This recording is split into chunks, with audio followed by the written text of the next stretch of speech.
Hello, hello, everyone. Welcome. My captions are frozen once again. Oh no, they're going. Hi, captions.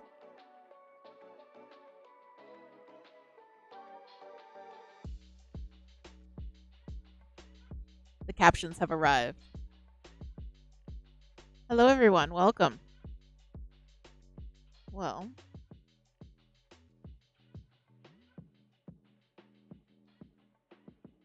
I'll give everyone a few minutes to come in. Running a little bit behind today. I don't know why. I was puttering around doing my thing, and then I'm like, oh crap, I gotta get ready for stream. Shoot.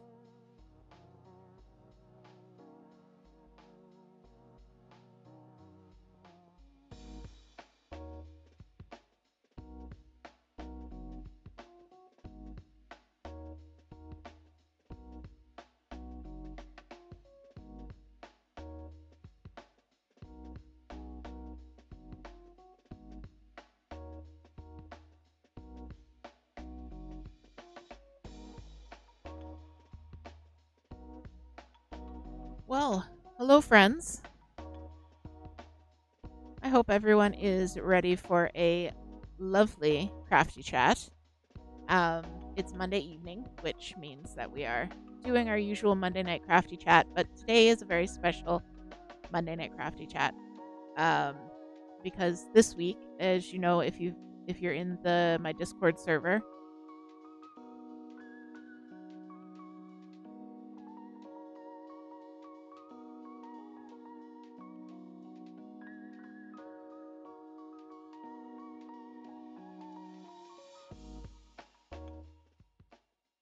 sorry.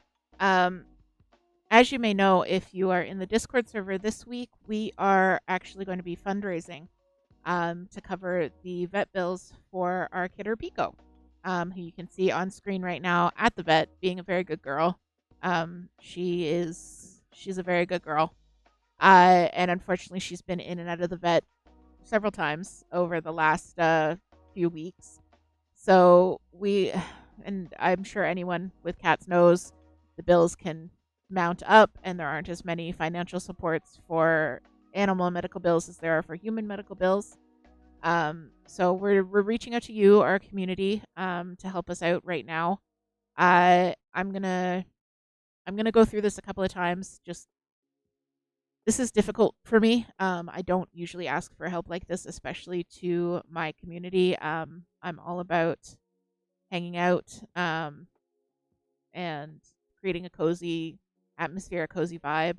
But right now, I just need your help, and unfortunately, that's I've got to do it.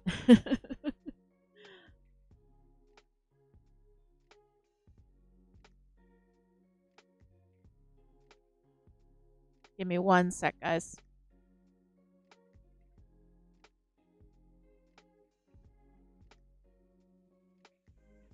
There we go. I think I might be a little bit louder now.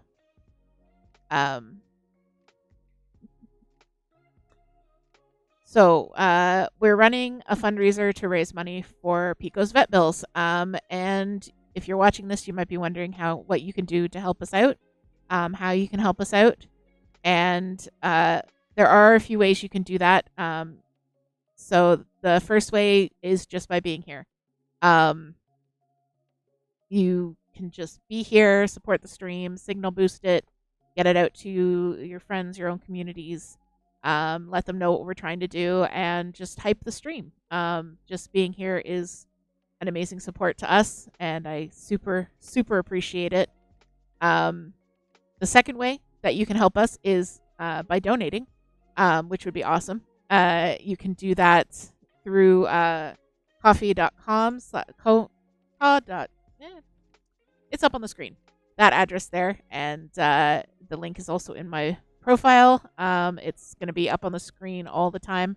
You're used to seeing it as our Fund a Treat Eat. You can donate directly through there, as much as you would like, as little as you like. Anything helps, honestly. Anything helps at all. And the third way you can support us is you can purchase something from our Etsy shop. which the link is there as well. And uh, of course, any purchases from our Etsy shop, we get the money, you get something in return, everybody's happy. I've got knitting and crochet and cross stitch patterns there if you'd like to purchase something little. So yeah, definitely check them out. I do. We have been very, very blessed. We have a sponsor is not quite the right word, but we are very lucky to be able to offer a pretty cool prize. So as I'm collecting donations, any donation in any amount, and that includes purchases made through Etsy, will get your name in the draw to win a copy of Pekoe, which is not a copy of our cat Pekoe. Pekoe is a new game that just came out, so the timing perfect. It seemed auspicious to me, and we're actually going to be playing Pekoe on the channel all this week. So if you come back Wednesday, Friday, and Saturday, we're going to be playing Pekoe. On Saturday, I'm going to draw, and one person will win their very own copy of Pekoe, which has been actually donated to us by Kitten Cup Studio, the makers of Pekoe. So if you're interested in that game, come check out the gameplay. Like I said, the rest of the week we're going to be playing Pekoe. Tonight's our crafty night. The rest of the week we're going to be playing Pekoe, and then on Saturday I'm going to be drawing the name and getting in touch. And then in addition, a prize from me, any donation in the amount of $20 or more, and again this includes purchases on Etsy, you'll get a custom pixel pet portrait, which you can see there. I can do it as a just pixel art, or I can also turn it into either a cross stitch or a knitting pattern for you. So yeah, those are the prizes. And so this week we are going to stick kind of to our normal schedule. We've got Crafty Chat tonight, and then we're going to be playing Pekoe Wednesday at 5, Friday at 4, and then a special 4th stream, which I don't usually do, Saturday at 1 p.m. So definitely come hang out. The game looks incredible. It's a really cute little cafe simulator, I would say. You have a tea house. You serve tea to cats and kind of work on your own self-care and focus on what's important to you. Yeah, so we're going to be doing that the rest of this week. And that's all I'm going to say on that at the moment, because asking for help is a difficult thing to do, and I'm getting very nervous about it. So if you can help out, it's so very, very, very appreciated. Like I can't really put into words how much I do appreciate it. But this community has been absolutely amazing to us, and I am so thankful for you guys, for coming out every week, for coming to the streams, for hanging out in the Discord. I'm really grateful. So yes, enough sappy stuff. Enough. I don't even want to call it promotion. Enough asking for your help. But I am going to be talking about it throughout the night. So welcome to Monday Night Crafty Chat. This is our usual Monday night thing. Grab a drink, grab something to eat, grab your project, most importantly. Hello, Kiss It Better. Welcome, welcome. I was just giving my little spiel about what we're getting up to this week. So as you know, we're doing the fundraiser for Pekoe this week. Let me just switch over. We can get the knitting started. Oh, you were listening. Good. Oh, no problem. So yeah. It's Monday Night Crafty Chat. I hope everyone has something wonderful to work on. We've got a bit of a different angle here. Hello. This is me. Because I wanted to work on my straight needles, and last time I tried to work on my straight needles with my usual setup, it was very, very difficult. So we're doing it this way today.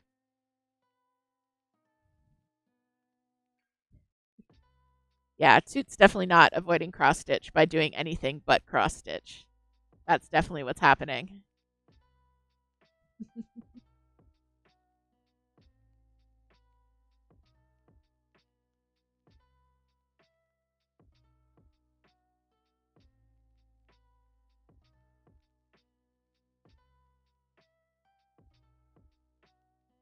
All right, let's see how that does. taking a break from crafting and playing Olive Town instead. All right. That's the that's not a remake though. That was the one that came directly out onto the Switch, right? Uh yeah, I think so. Because there was Friends of Mineral Town and that was the remake, and then Olive Town was the one either directly before or directly after it, I believe.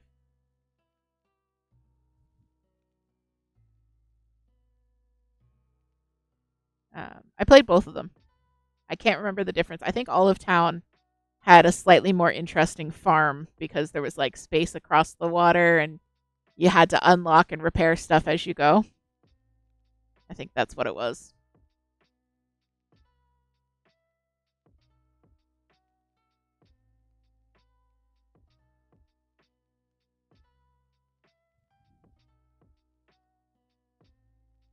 Olive Town was right after Mineral.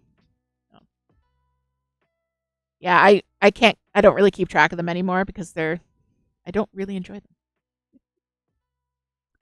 Spiffy Nid, thank you for coming in. Yes, I will hydrate.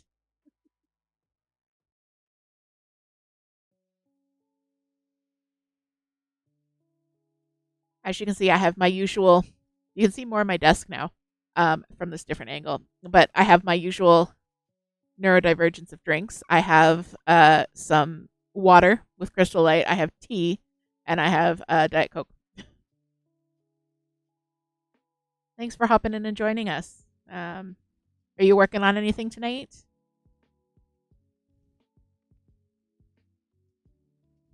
Oh, you're returning Wonderful Life. Yeah, yeah. I have heard not great things about it. I did watch about 5 minutes of gameplay, and I was not super impressed. I liked that you could do a lot more gender options, but the the fact that what really turned me off was the fact that you had to get married within like 40 days in order to progress the story or something like that. Like you can actually soft lock the game if you're not related. Oh, thanks for Spiffy. I do appreciate the views. Like the views, the lurks help for sure.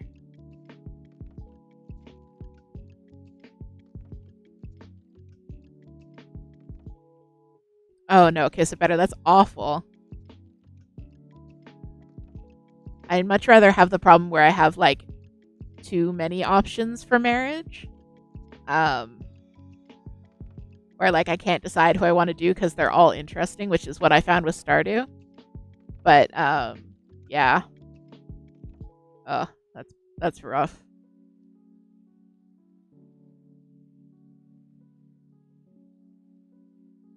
Oh, thanks, Fifi. Yeah, I'm really glad I found a closed caption option, which seems to work quite well. Um, because I do want it to be as accessible as possible for people. It's not always the best, but it's really surprisingly good. Uh,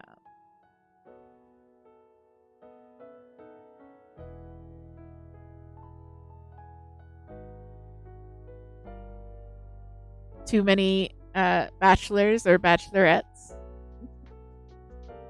And welcome, Moon. Thanks for coming. I know Moon has been looking forward to the stream, which just warms my heart. Like, honestly, when you guys are active in the chat and stuff, and uh,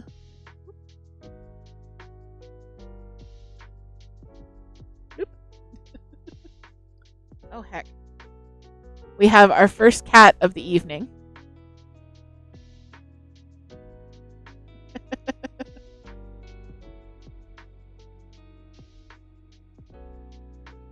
Early knows that stream time is cuddle time. No, Daddy's knitting today. And not in a position where you can cuddle. I'm sorry, baby. This is early. Oh, Margine, thank you. I don't know if Margine's actually watching, but thanks so much. I don't actually have my button set up. Let me fix that real quick because I have a little button that'll pop up and shows when someone supports on Coffee.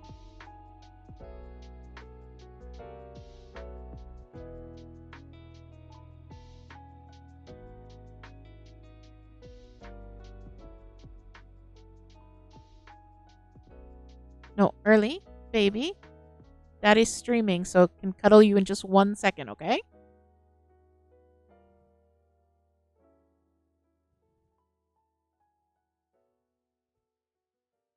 That didn't work.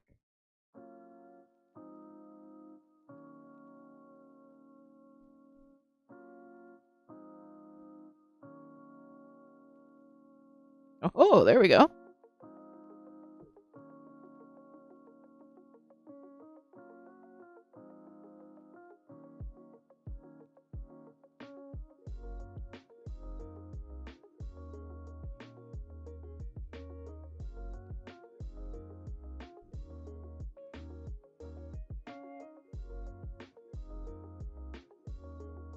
Early has not a heck to give that I am doing something right now.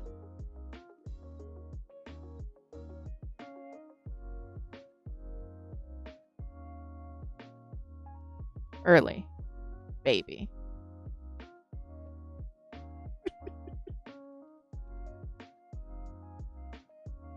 I won't see her all day.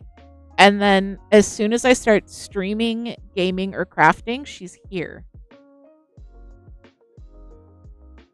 I know, it's something we're all pretty used to at this point. Sorry, I just trying to. This is a new angle for me, so I'm just trying to get my camera where I want it to be. There we go. Moon, thank you so much for the treat. It's so, so appreciated.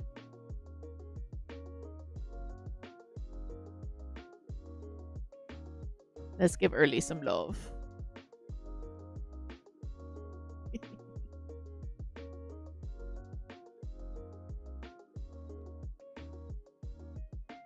Yes, the coworker cats.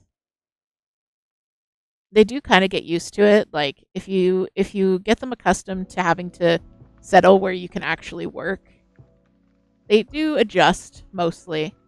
Toot's pretty good at knitting, at cross stitching with Gigi draped over one arm. We've also got Kitty City up on the Critter Cam. I'm not sure if there's any kitties in Kitty City at the moment, but I'll see if I can tempt some over later. Which reminds me.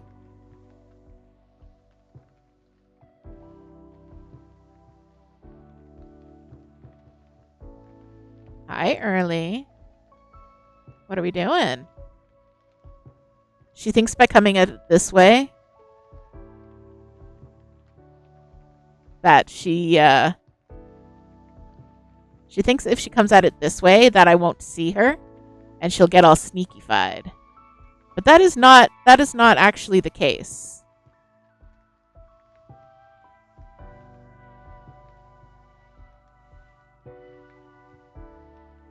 Hi, Earls.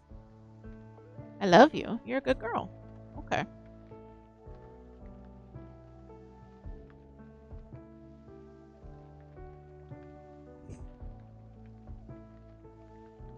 She's very, very carefully and very daintily stepping directly on the keyboard. All right. Let's hop on over to Crittercam. Yes, Binks is in the butterfly chair. You can see her right over on the left side of the screen.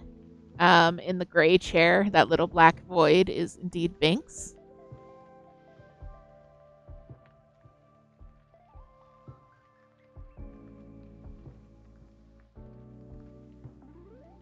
All right, so I have fixed the I have fixed what I needed to fix. But our channel point rewards are back up, so you do have the ability to try to summon a cat. I mean, you don't really need to attempt right now because there's one here. But if there were not one here, thank you. If there were not one here, I would shake a bag of treats and try and make one appear for you on this camera. However,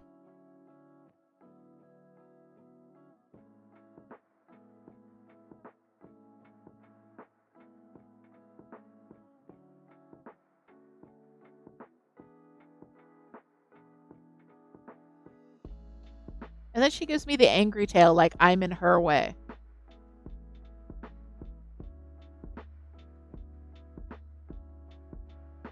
However, my shoulder is feeling a lot better, which is why I'm letting her lay like this. Because usually she loves to lay on the shoulder, but then I injured it in a faint a little while ago. A few days ago, week ago. I don't even know what time is anymore. Anyways, and I wasn't letting the cats anywhere near it because I didn't want to aggravate it. So she'd come and try and lay like this, and then I'd move her over to this shoulder, and then she'd try and like creep sideways onto the bad shoulder, and it's like, no, you're on me. I know what you're trying to do.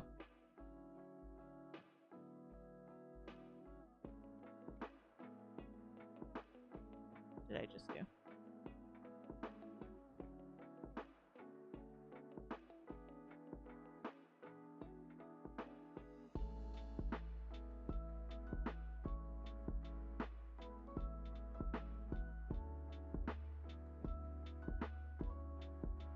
So once I get to the end of the row, I'll show you guys what I'm working on.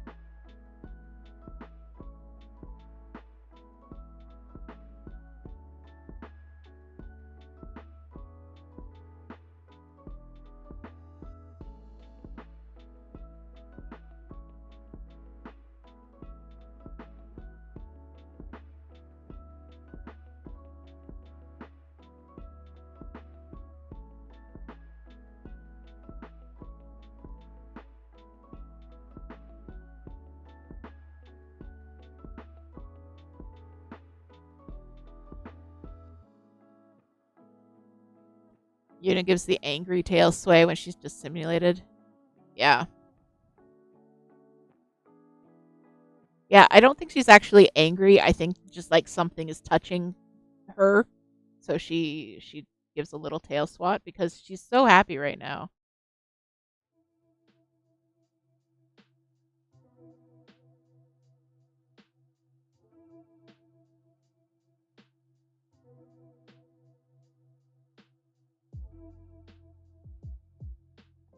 Okay, so when I tested showing stuff off to this camera, I did it without a cat on my chest. So I'm going to see if this will work. But let's do a little project show and tell here.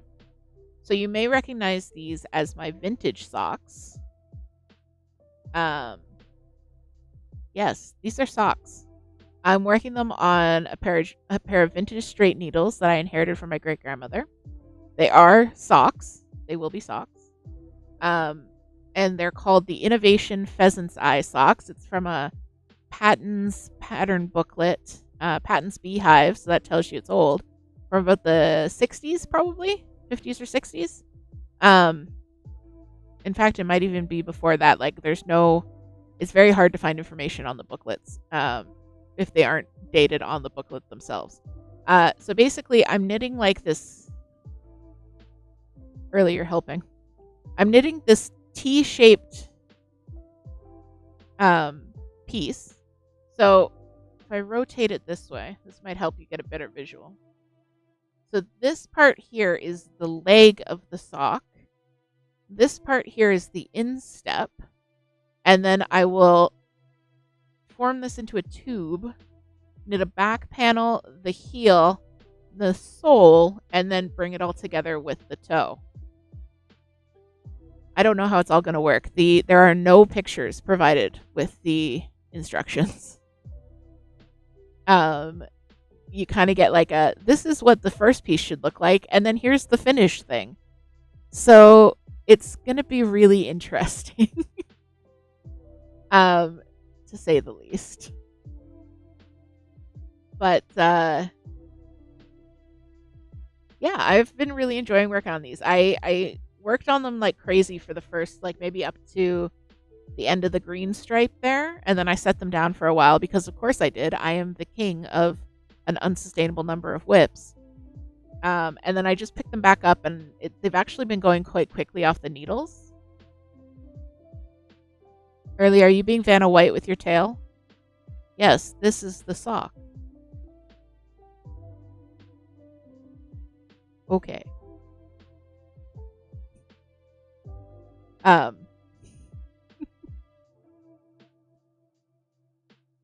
so I'm actually thinking, um, next week. Well, yeah, next week, I guess. Depends on when your week starts. But Sock Week is next week, which is it's a yearly. It's not even a knitting competition. It's a yearly knitting event, knitting and crochet. Crochet is also welcome event that happens in the summer. It originally happened at the same time as Shark Week, so the idea was that you would spend Shark Week watching Sock Week. Wait, no. You would watch Shark Week while knitting a sock. There we go.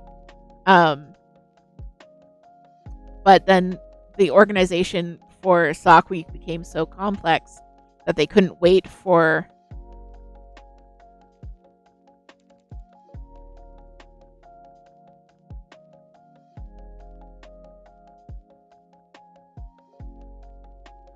sorry for the interruption.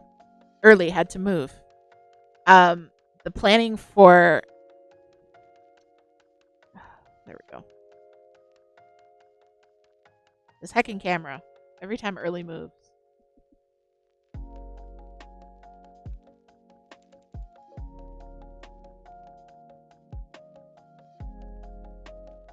No, Earl's.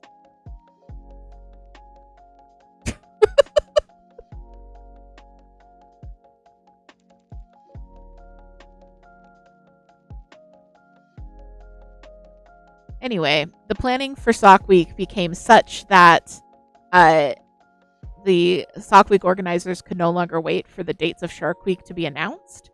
So now it's just planned for a week in July. There goes Early. Everyone say goodbye to Early. And thank you, Moon, for the hydrate.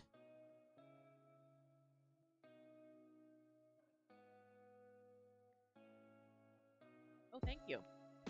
Thank you. This mug, I got it at maybe HomeSense, I want to say. HomeSense, Marshalls, Winners, one of those. Around Halloween time. I am drinking a double bergamot Earl Grey with a touch of creamer. Oh, so good. So good. What was I talking about? I just got squirreled by tea.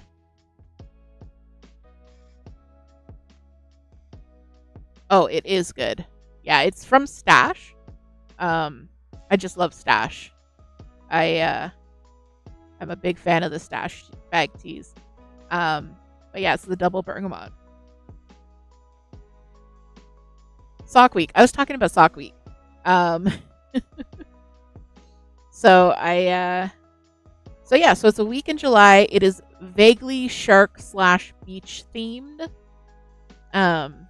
Vaguely. But the idea is it starts Sunday at like midnight, so Sunday morning, 12:01 a.m., and goes to 11:59 p.m. the following Sunday evening. So it's actually 8 days. It's a week and a day. And the idea is you're trying to knit one adult sock, in fingering weight yarn from start to finish during that time frame. So I'm going to participate this year because I got nothing else going on. No, I'm going to participate this year because usually I do have a lot else going on during Sock Week, and then it sneaks up on me and I'm not able to participate. But I am able to participate this week, and I think it might be a fun distraction. And also, I have a pair of socks started. So this is sock number 1 of the pair. So I'm going to try and get this finished by Sunday. And if I don't, I'm just going to put it on a holder and cast on the second sock on Sunday. And then try and get one sock completed during the course of Sock Week. Of course, if you want to play along, you don't have to follow those rules. Those are Nitty Natty's rules. Nitty Natty is the YouTube creator who kind of organizes and originally founded Sock Week. And she holds a bunch of events during the week, and there's prizes and sponsors. And if you want to be eligible for a prize, you have to follow the rules, which makes sense. If you don't really care about prizes, you can kind of do what you want. So I'm taking it more as a week to enjoy socks rather than a week to fastidiously observe rules. And also, I kind of want to challenge myself a little bit and see if I can finish a sock in a week. I know it's possible. If there's anything Sock Madness has taught us, it's that you can knit a full pair of socks in like 18 hours. I am not that person. So I will be enjoying my socks. I'm going to knit a sock in a week. So you'll see these again on next Monday, because next Monday will be right in the middle of sock week. A week to enjoy socks. Yes.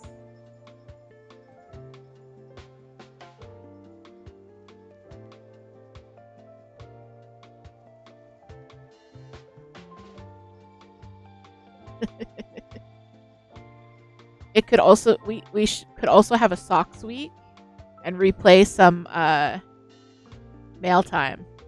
That might be fun. I was actually the mail time videos are actually going to go up next week. I just finished editing them, or the first few, and I got to relive our first introduction to socks. Oh my god, socks is so good, so iconic.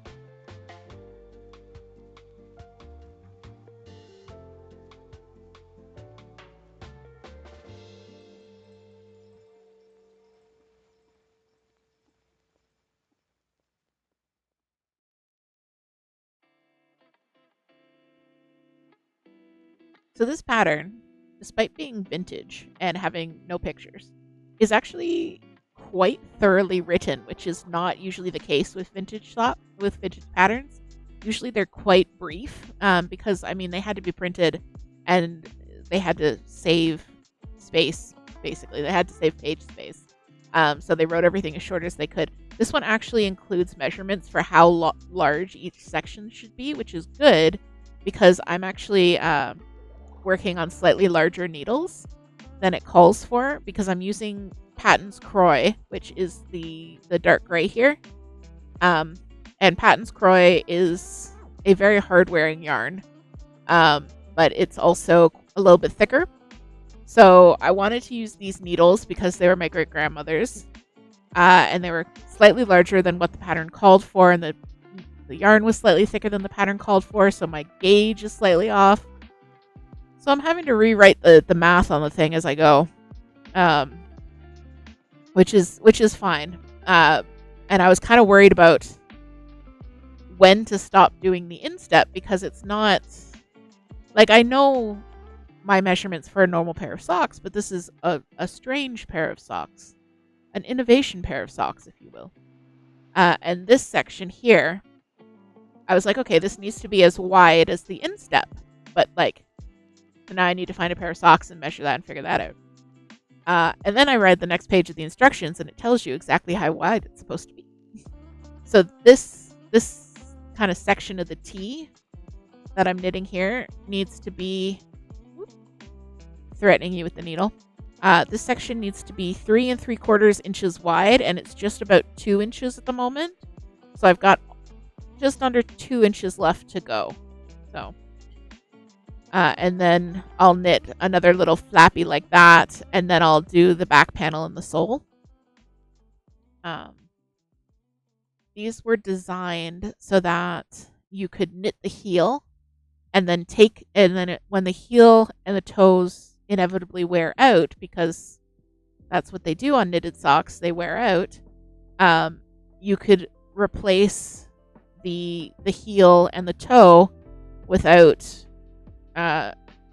very easily, without destroying the rest of the sock. You could just pull out the heel and re-knit a heel onto the perfectly fine instep and leg. So it's kind of cool. It's a very cool idea. It's very forward thinking. Like, this is some Stephen West level stuff right here, in terms of construction, and it's like I said, it's from the 50s or 60s.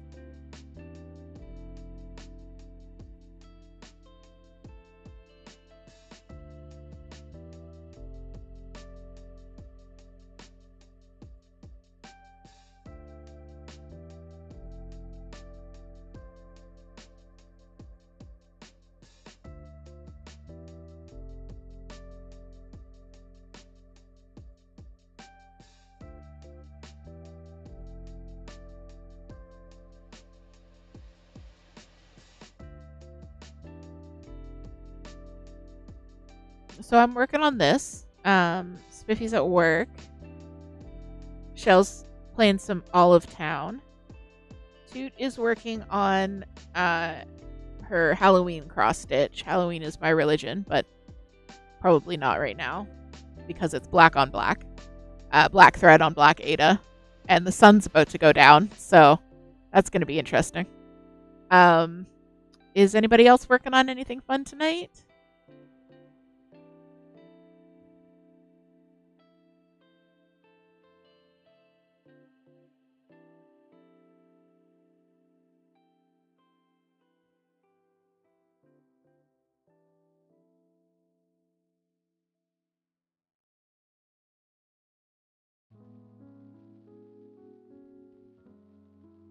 Man, the last few days, I have had the weirdest crafting experiences. Like, I know I joke about being the king of an unsustainable number of whips because it's because I follow my heart in what I feel like working on any given moment, or very, very seldom is it this is what my brain is telling me I should work on it, so I'll work on it. That just doesn't work for me. Egbert, the squirrel, funded a tree eat. Thank you, Egbert. You are greatly, greatly appreciated.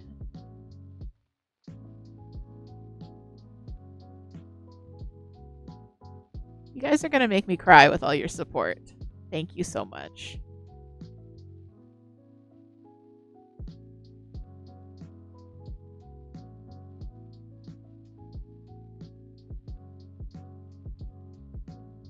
Thank you. Like I said, it's hard for me to ask for help. It's hard for me to show appreciation in a non-autistic way. So if you were around me, I would be showing you a cool meme or giving you a nice looking rock or something to show you that I appreciate you.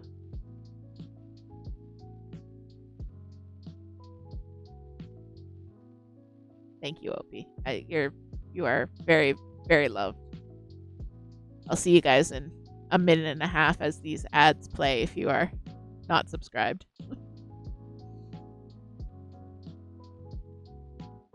I'm still not quite used to the fact that I have ad rolls on my streams now. It's a little surreal.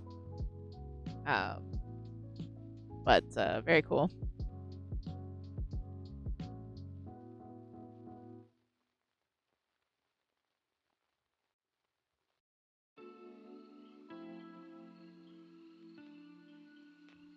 I'm at the part that I was when Early started climbing all over me a little while ago.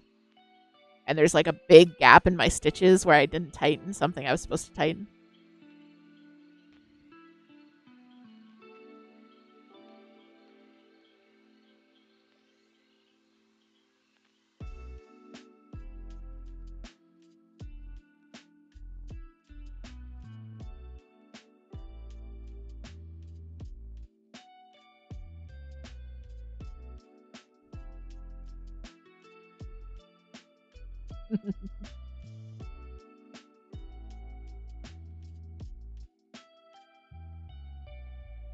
So the checkerboard pattern on this is actually made with slip stitches. It's, I guess, mosaic knitting would be the correct term for it. So I actually don't work with two yarns at the same time ever. But that means that when I get to this point, you can see that this is just the colorful yarn, and then the gray yarn starts there. So I have to remember to twist the two yarns together, and I forgot to do that, um, which resulted in a little bit of a gap. But that's okay. I can fix it.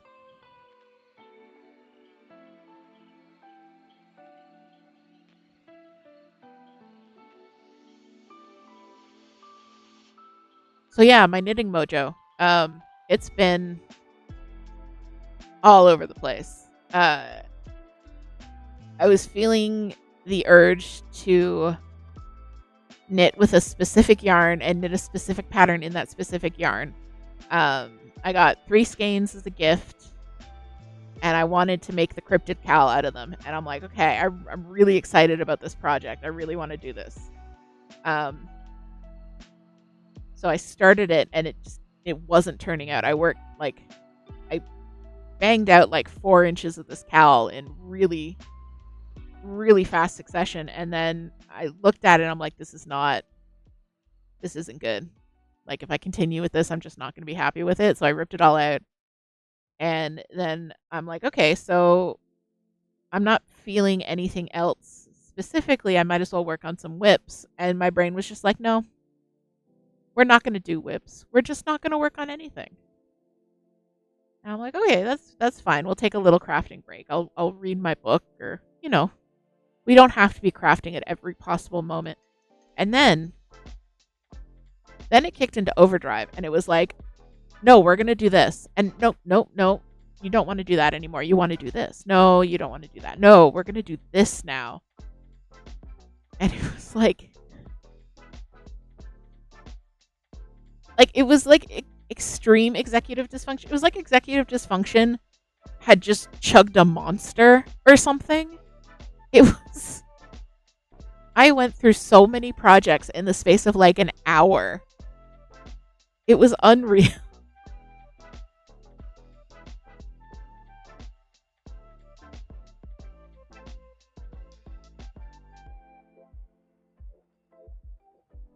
So at first I was like, okay, well, I have other yarn, so why don't I make the cryptid cowl out of other yarn?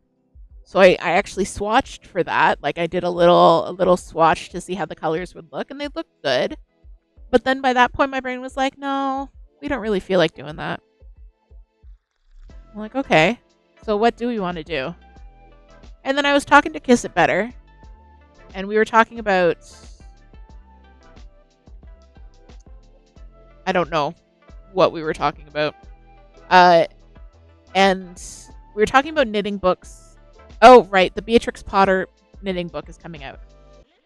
And I was saying that I had just gotten the Mr. Rogers. So then I looked at the Mr. Rogers to send a link, and then my brain was like, ooh, we should make one of those like right now. And I'm like, no, I have 6 sweaters on the needles. I don't have the yarn for a Mr. Rogers sweater. Like, all of my stash is accounted for, and none of it would look good as one of these sweaters. But that was all my stupid brain wanted to work on. It wanted to start a Mr. Rogers sweater, and it wanted to start it now, and it wanted to start it with a yarn that would look great and feel great, but I don't have more of. So I would have had to eventually order more yarn to finish this project. I had to sit on my hands really hard yesterday to try and stop it.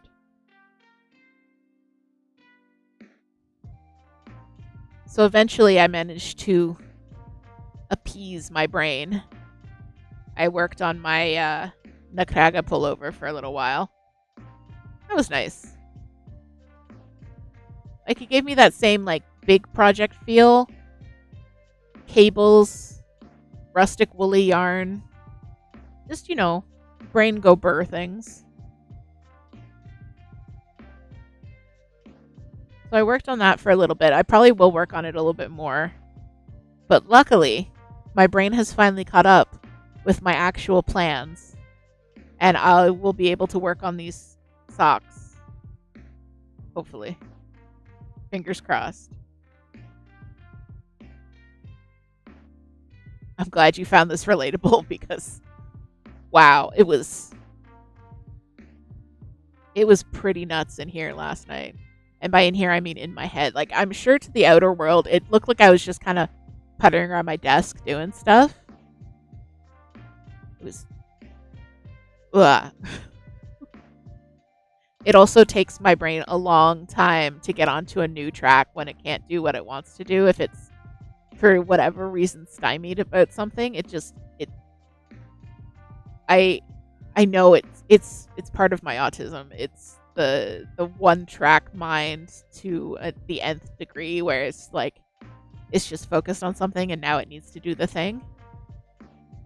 Yeah. Um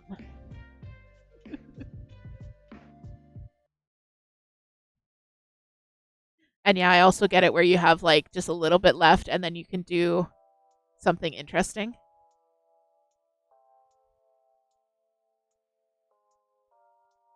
The meme with the dog and the frisbee. Is that the one where he's trying to catch it and it's just like completely splattered his head instead?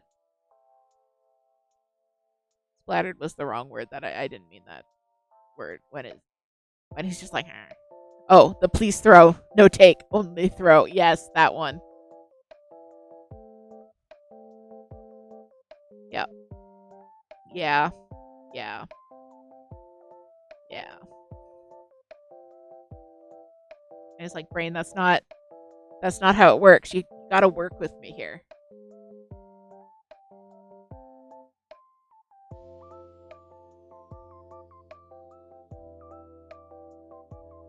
Yeah, no, I totally get it. I totally get that metaphor for trying to make brain do brain thing. Brain no want brain thing. Brain only want other thing. Yeah.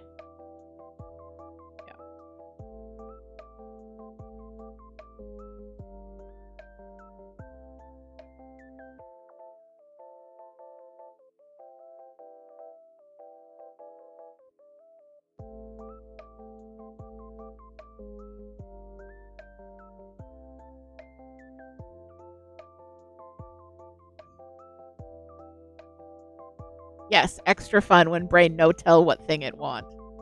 When brain doesn't even know what thing it want, it just knows what it doesn't want, and what it doesn't want is anything available to it.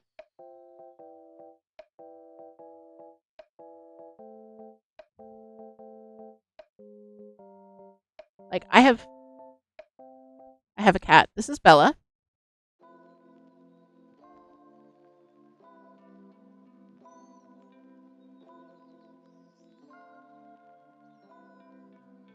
Bella also likes to stand upon father when father is crafting.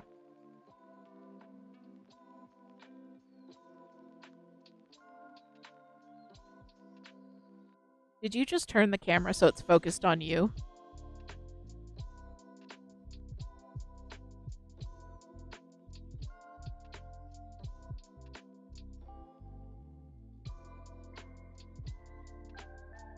It's the Bella Show! Starring Bella. Oh, I just did an accidental yarn over.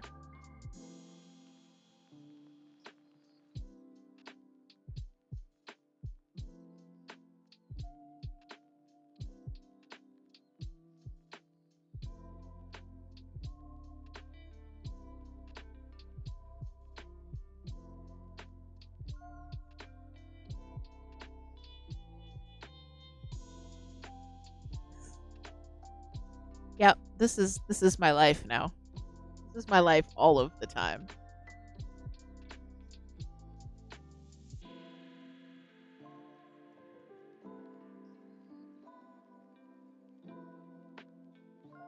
Ma'am, ma'am, this is a drive-through. Ma'am, you can't park here.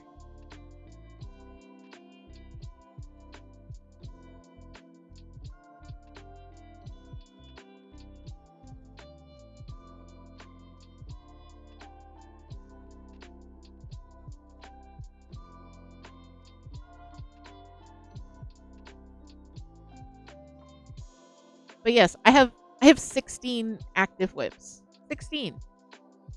I have curated my whips so that I have one of every type. I have like big simple projects, big complicated projects, little simple projects, little complicated projects. I have lace, I have cables, I have color work. There should be something in there that I want to work on. But no. Only want new project. No want old project. Only new.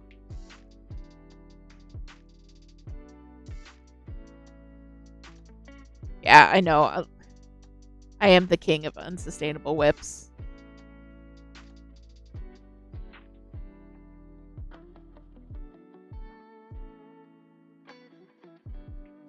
Bella, the people can't see my knitting. Thank you.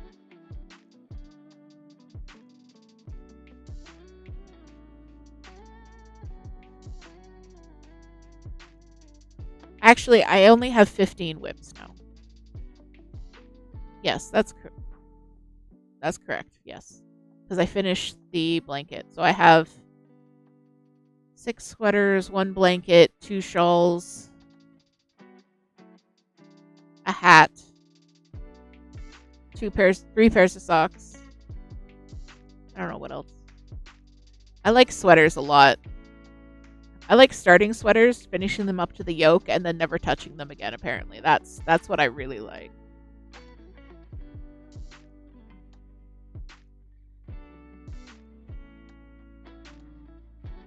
But I was also considering starting a new pair of socks for um, Sock Week, whatever. I was considering starting a new pair of socks for Sock Week, and just continuing to work on these at my own slow pace. Um, but I would have just started a pair of vanilla striped socks, and I wasn't really feeling that. I've got other vanilla projects. I'm working on a muscle burrow hat, which is basically a giant vanilla sock, anyways. So don't really need more of that. Like I have a lot of whips, but I don't tend to have a lot of the same type of whips. And if I do, one of them is going to get worked on, and one of them just isn't.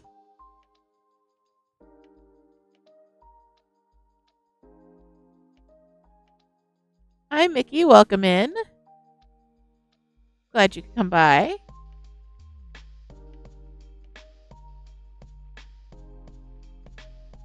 Usually have 3: super easy, middling, and complicated. Exactly. Like I need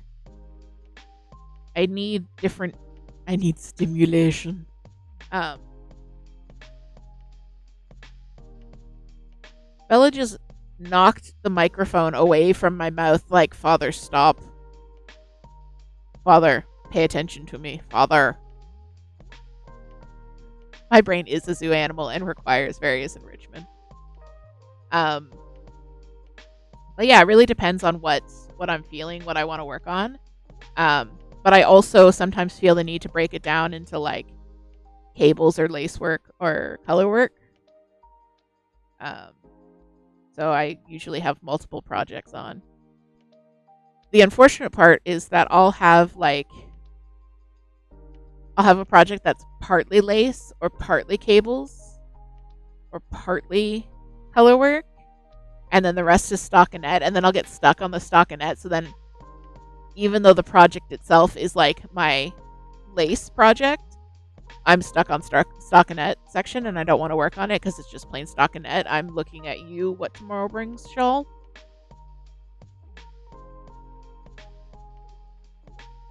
And also the other shawl I'm working on.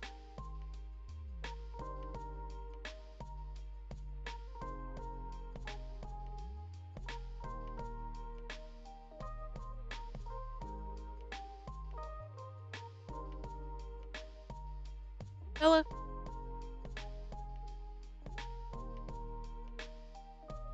Just gonna play my Bella guitar here. My Bella guitar.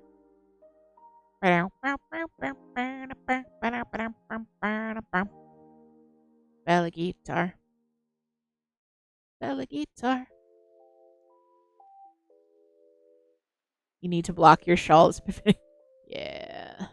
Yeah. So the blocking can take a while. That doesn't mean you can't start another one. Start 2. Start 3. I think 3 years, 3 shawls. That sounds like a good plan.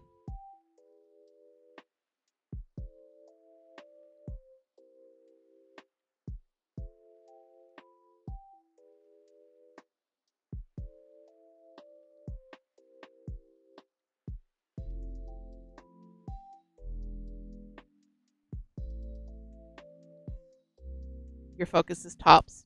Ah, that's good. For the summer, that's good. I have the yarn set aside for a very lovely cotton tank top. And I've got yarn for probably another cotton tank top. Please hold. Bella is stuck on my shirt. There you go, Bells.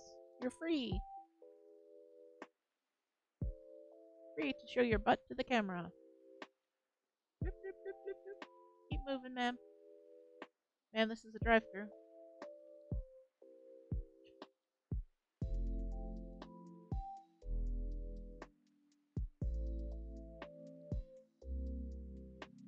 Sorry about that, guys. Just straight up turned the camera to be completely on her.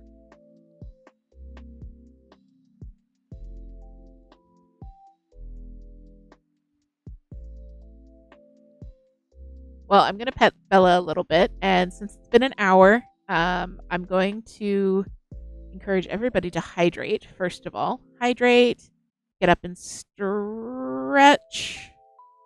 work those fingers, work your neck out. Oh, crack your back, stretch your legs. I'm just going to once again talk about our fundraiser that we're doing today.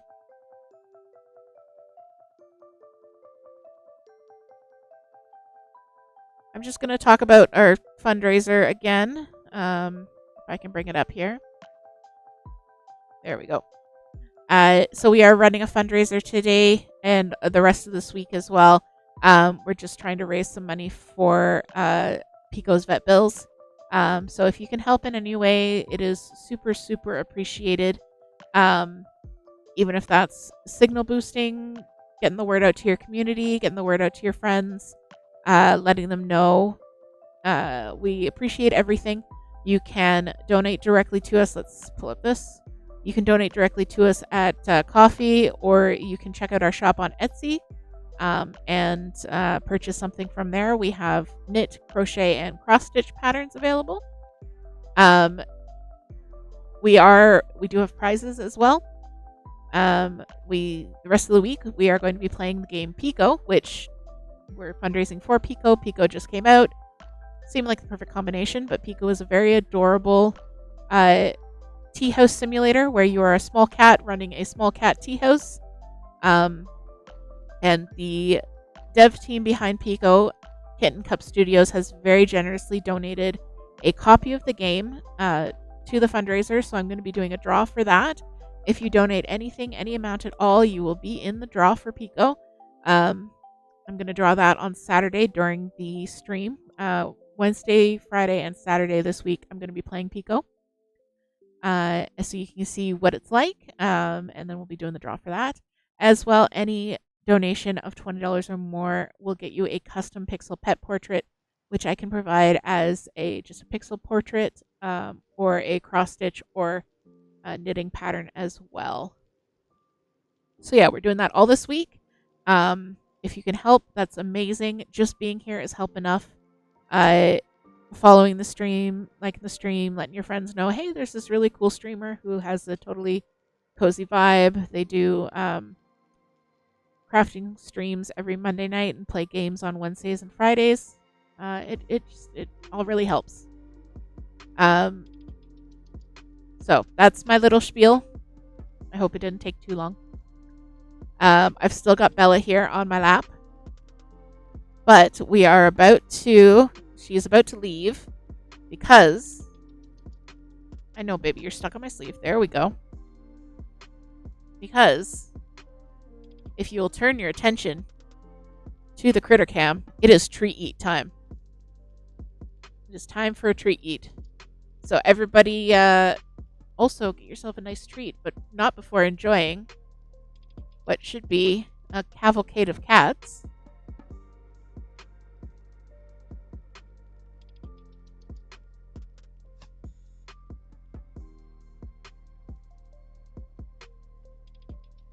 We have Binks so far.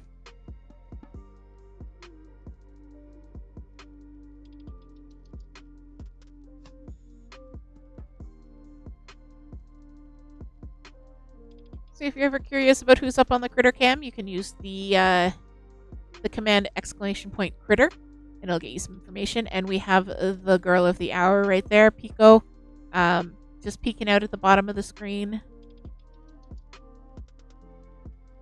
Everyone is pretty shy. They don't want to be on camera today. Let's see if I can. Not what I meant to do. Yeah. Just move this up a little bit. You can see Pekoe there. So Pekoe and Bella are enjoying their treats. There we go. Some lovely kitter time. Thank you to my lovely assistant for doing that. So yeah, I just like having critter cam up, and you can see Bella, who was previously on my lap, has decided to join the party. Binks, they spent a lot of their time in Kitty City. It's nice, bright, and sunny. Drive-by tortoising.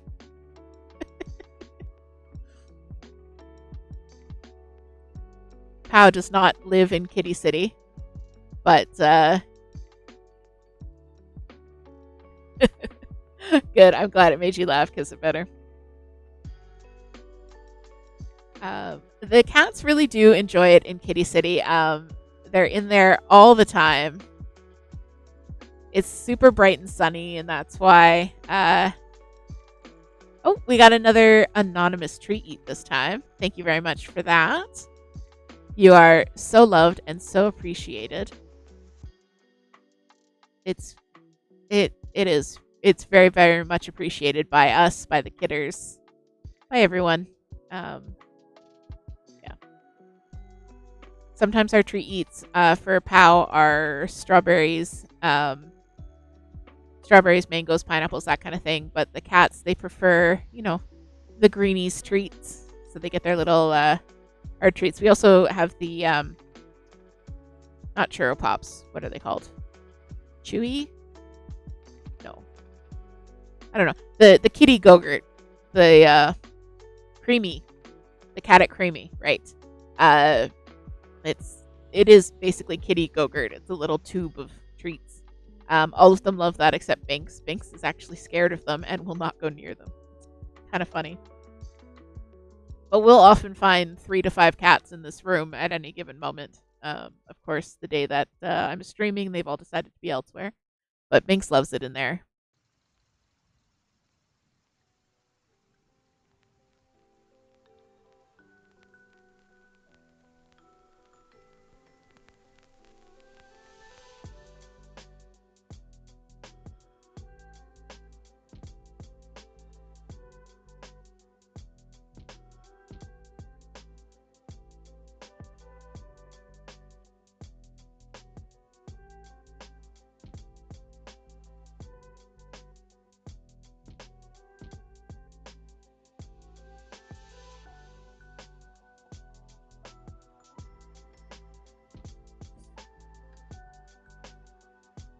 Looking at Bella and Binks, you can't really imagine that Bella, who is the brown and gray tabby on the left, she's actually 10 years older than Binks, the black cat.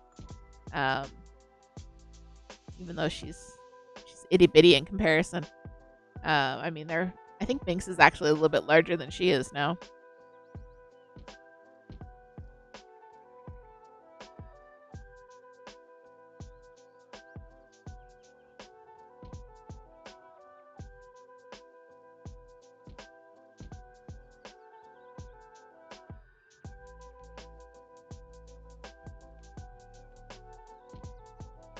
So I hope everyone is having a nice snack. If it's dinner time for you, grab something to eat. We'll be here. No pressure to watch. Just leave us running in the background. That is if you enjoy me continuing to talk about my unsustainable number of whips.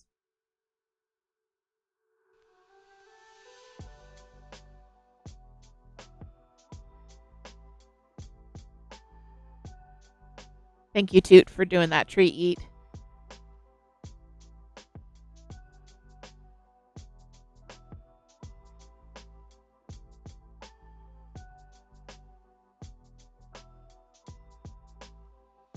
You have to take the kiddo back to their dad's. All right. Takeout burgers, always good. Lovely treat.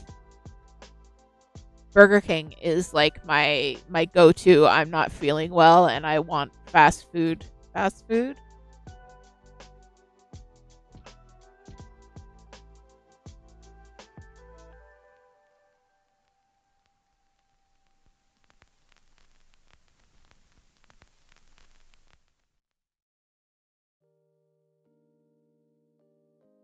I was thinking it's a bit late for you, Mickey.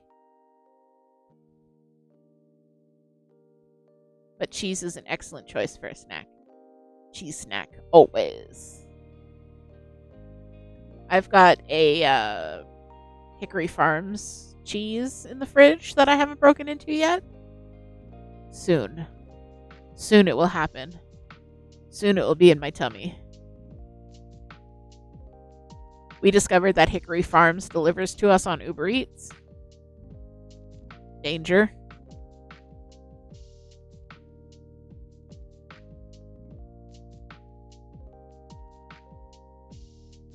Big danger. It's not the like smoked cheese one. It's like an herb and garlic cheese. So good though. I'm really looking forward to breaking into that.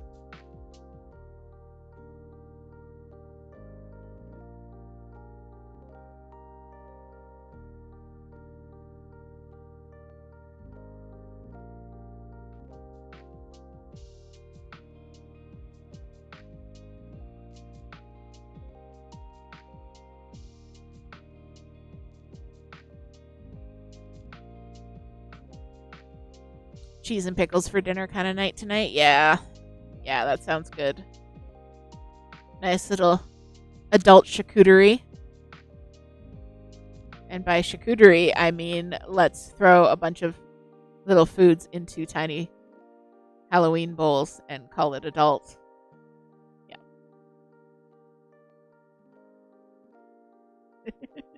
Chartute eatery.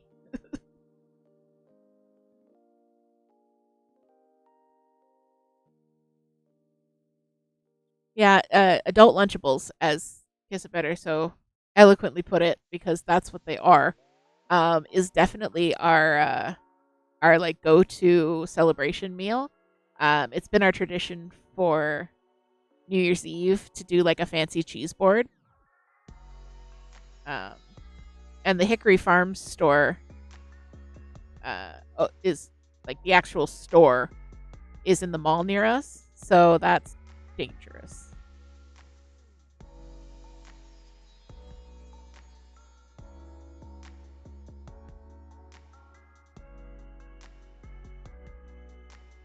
Vegan blue cheese. That sounds amazing for people who are vegan and like blue cheese.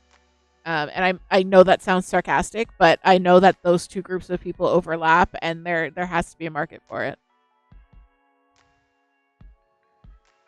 I'm actually allergic to blue cheese, or I'm possibly allergic to it.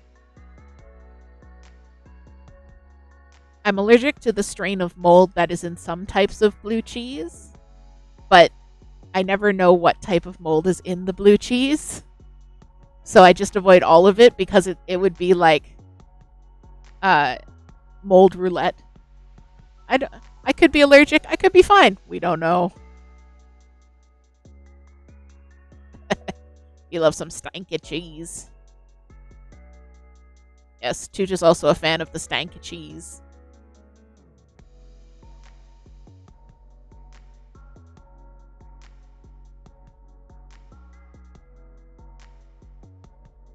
Oh, I've got another color change coming up.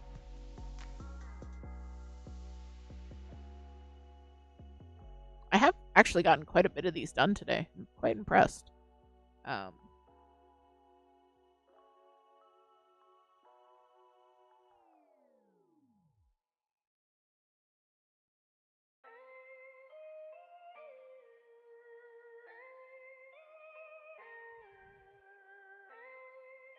you're not a big fan of cheese except for some types. Yeah, I would say the cheeses that I love, but there are large categories of cheese that I do not care for. Like most soft cheeses are not for me. Stanky cheeses not for me. But like a smoked cheddar, smoked anything really, so good. Um,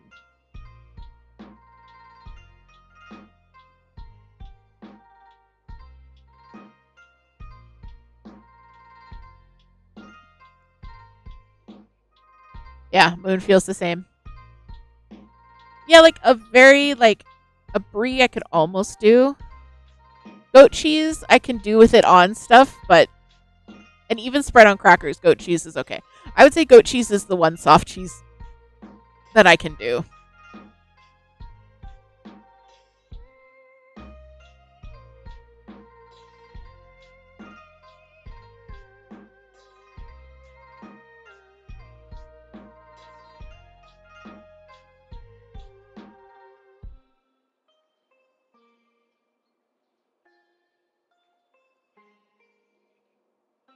You don't like how tangy goat cheese is? It's definitely got a funk to it. It's different. It's good in some stuff. Like sometimes you need that little bit of tang to it. Like Toot said, on top of chili, goat cheese is really good because it balances the spicy really well.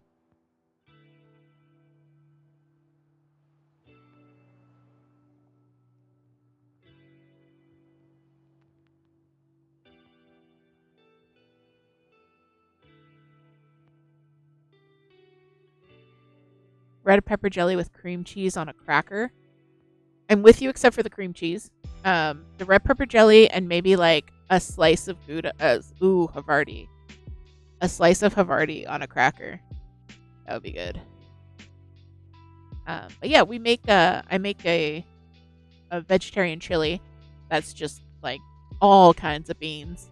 A vegetarian chili, and then we'll fix it up with Fritos and goat cheese. So really high class with the goat cheese, and then really not so high class with the Fritos, but it's so good because you've got like the sweet spicy from the chili and then the salty crunchy from the Fritos, and then that like cold creamy tang from the goat cheese. It's very good. It's a great combination.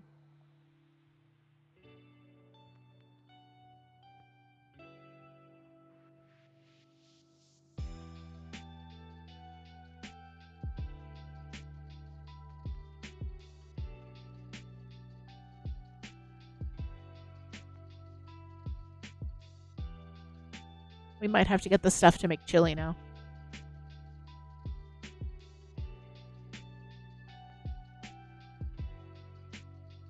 The secret to really, really good chili is a can of baked beans. Like baked beans with all the juice. Mm, yeah, because it thickens it up and makes it like a little bit creamy. That's so good.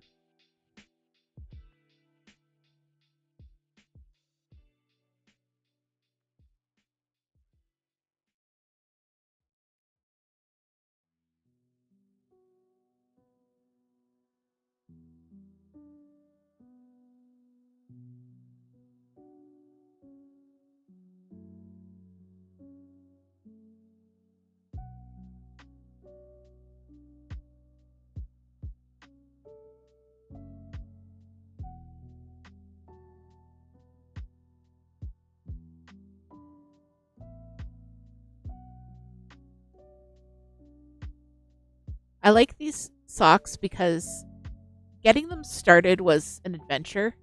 Um, because I had no idea what I was doing because I didn't have any diagram and I didn't have anything to go off of, other than the very brief instructions. But the actual like each row, now that I've got it set up, it's very easy to memorize. It's a 8 row repeat. Um, but it's not really an 8 row repeat. It's like a 2 row repeat. You just have to offset it depending on which row of checkerboards you're on. So it's surprisingly mindless for what it looks like. I'm sure that's going to change when I have to like actually do stuff. When I have to get the back strip and the heel started. But I'm looking forward to that. It's going to be an interesting challenge. Like Kiss It Better said, there's always like the stockinette easy mindless part that you do, and then you get to like the interesting bit.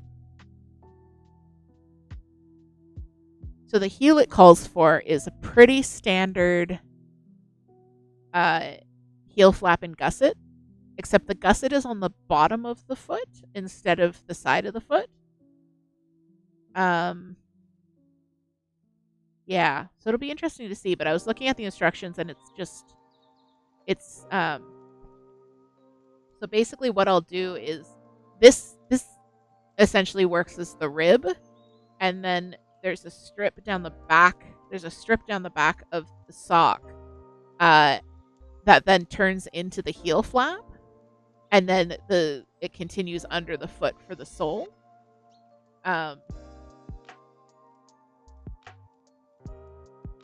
So it's going to be really interesting to put together, I think.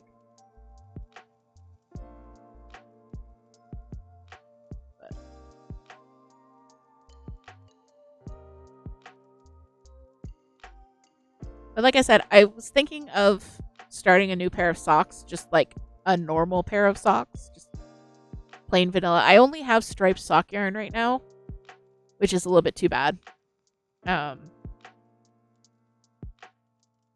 Because there's only so many interesting things you can do with striped sock yarn without it just looking kind of terrible. So I was going to start a new pair of vanilla socks, but I've got a pair of vanilla socks on the go, but they're 2 at a time. The 2 at a time ones that I showed last week, the knee highs. So I don't really want to have another pair because then that's another pair I need to finish. So I'm just plugging away with these guys. Like I said, I'm also working on my Nakraga pullover, which is probably the most complicated thing I'm working on right now. It's an all-over cabled pullover, drop sleeve, with like a really nice rolled neckline. But it's cabled all over, so it's every row it's a 10 or 12 row repeat.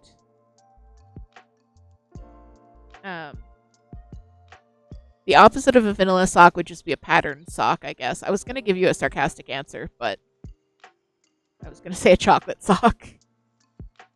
But, like a patterned sock, so something that has cables or lace or an interesting pattern of knits and pearls or something like that. Which there are tons of them. So a vanilla sock, it's just plain stockinette. You might do some ribbing. You might do some little stuff, yeah. And most sock knitters have their own vanilla pattern kind of memorized. Like I don't need a pattern to make a vanilla sock. I know how many stitches to cast on. I know how long to make the leg. I know how long to make the foot. I know how many stitches to decrease for the heel and all that kind of stuff. It's a very like it's a recipe that you kind of memorize.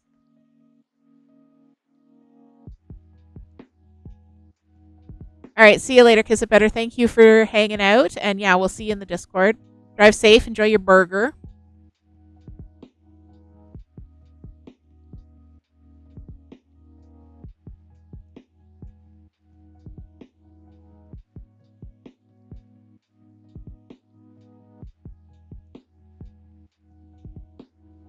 Burger. Yep.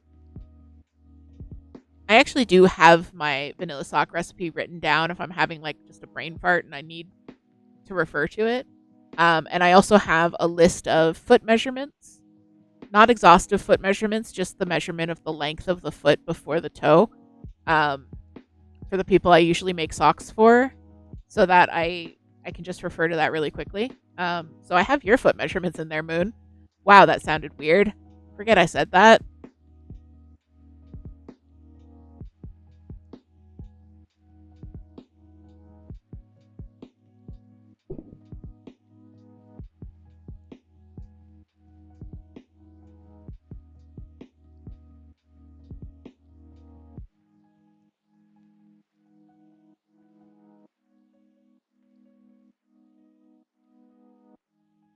Sorry, guys. I was just resetting my audio a little bit. But if you guys are having any issues hearing me or the music, please let me know.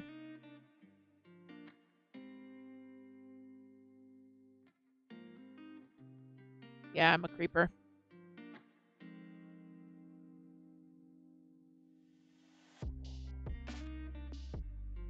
But yes, I made unisocks for Moon.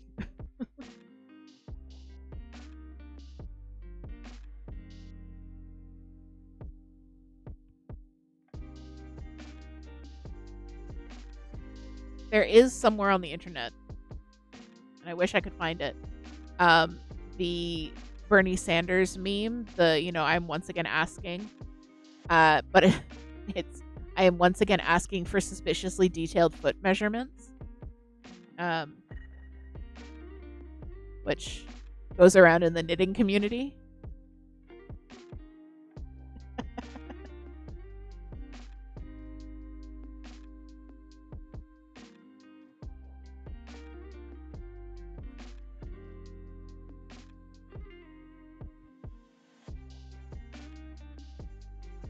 Yes, yes, DH is a creeper. DH not big in brain department.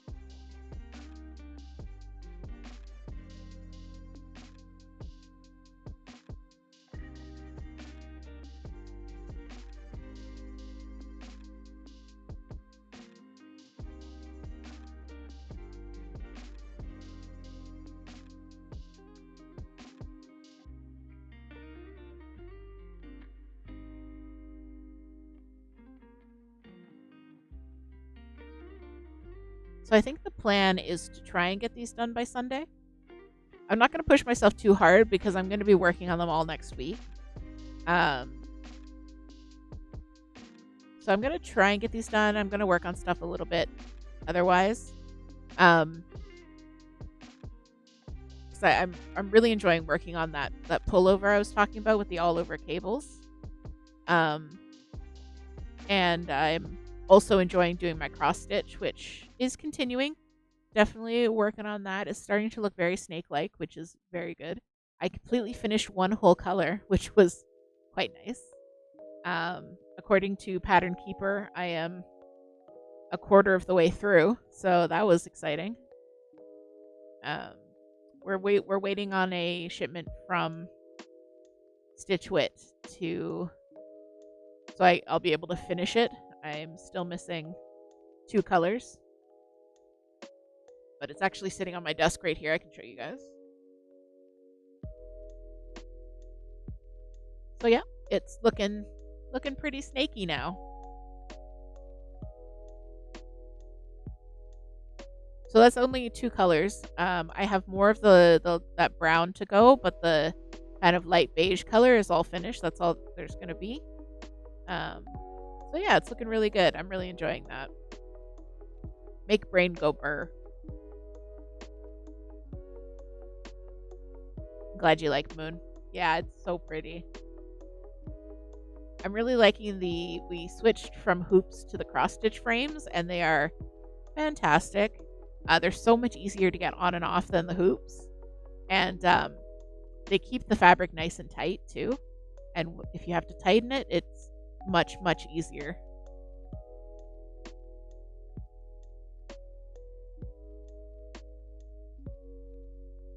So just put that back there.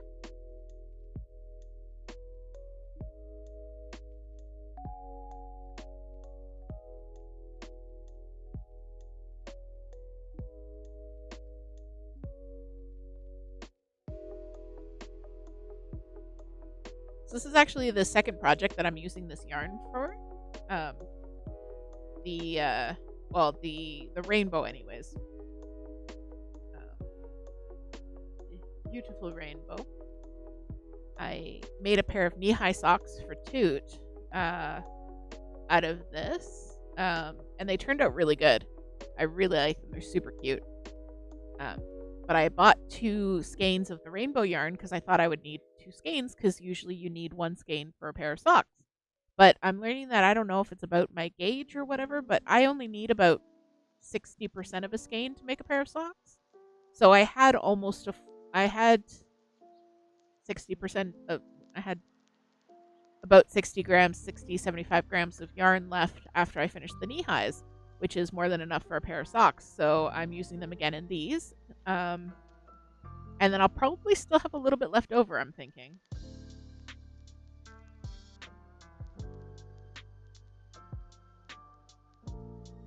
So I'm not sure what I'm going to do at that point. I might just do a little granny square for my scrap sock yarn afghan, or I might make some mini cardigans or something like that.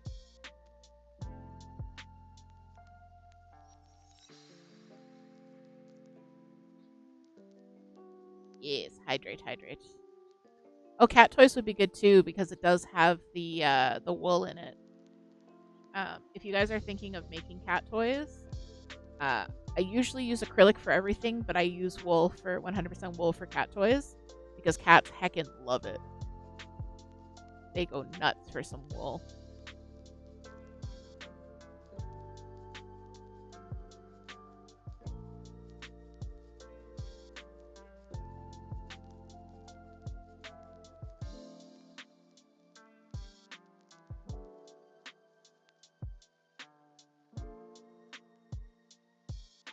Alright.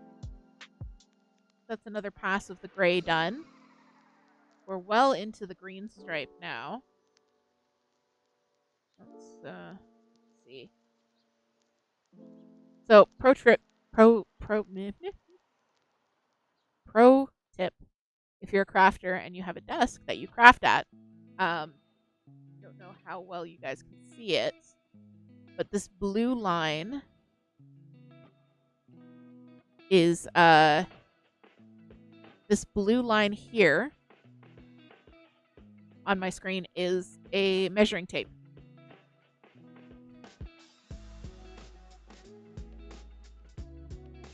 So whenever I have to measure a piece of knitting, it's really easy because I don't have to get out my measuring tape. It's right here.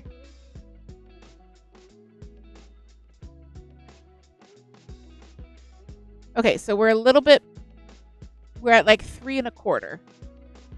3 1/4 inches. I need to get to 3 3/4. So, and then I'll bind off. So that I'm just working this many, and then I'll work another little flap like this, and yeah, I'll have a weird kind of T shape, but I should be able to get to that point tonight, I think.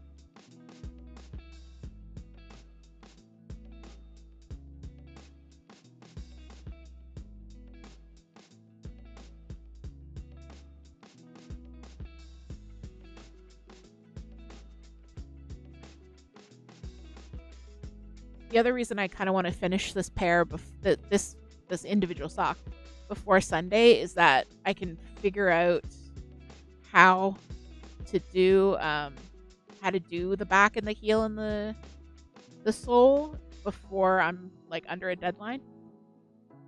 So then when I try to do it next week and try to finish it within the week, it's just a lot easier. Your mom also has the measuring tape on her table.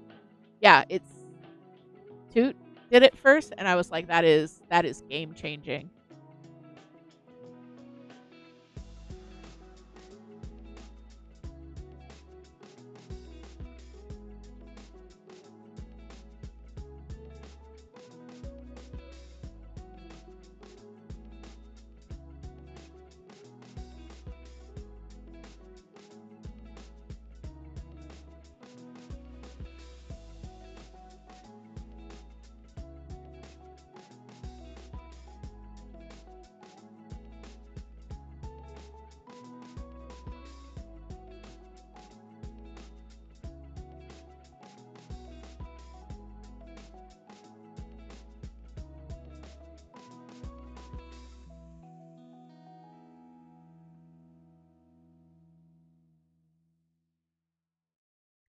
So the pullover I'm working on, the cabled one, it's oh, it's so lovely.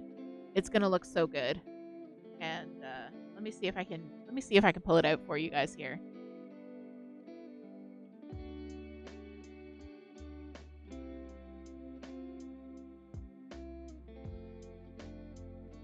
After I finish hacking up that stitch. Let me see if I can pull it out and show you guys what I'm talking about.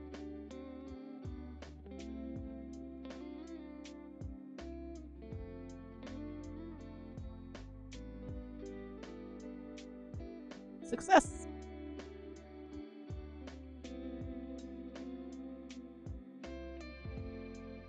So this is the front of the Nakraga pullover. The front or the back, they're worked the same up until the point where you get to the collar. So it's quite wide because it's the whole front, so it's 30 inches wide.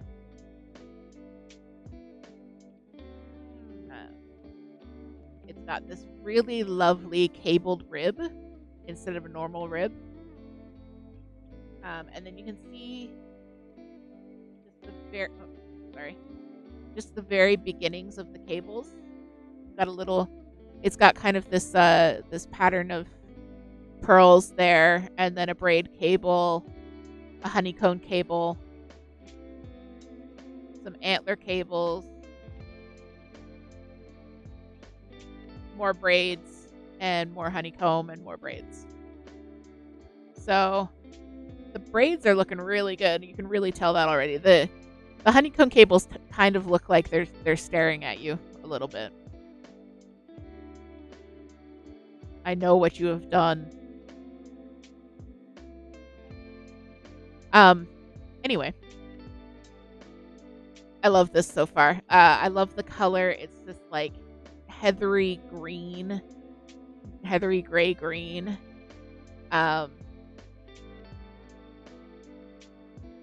And yeah, the yarn is super rustic, and by rustic I mean scratchy and full of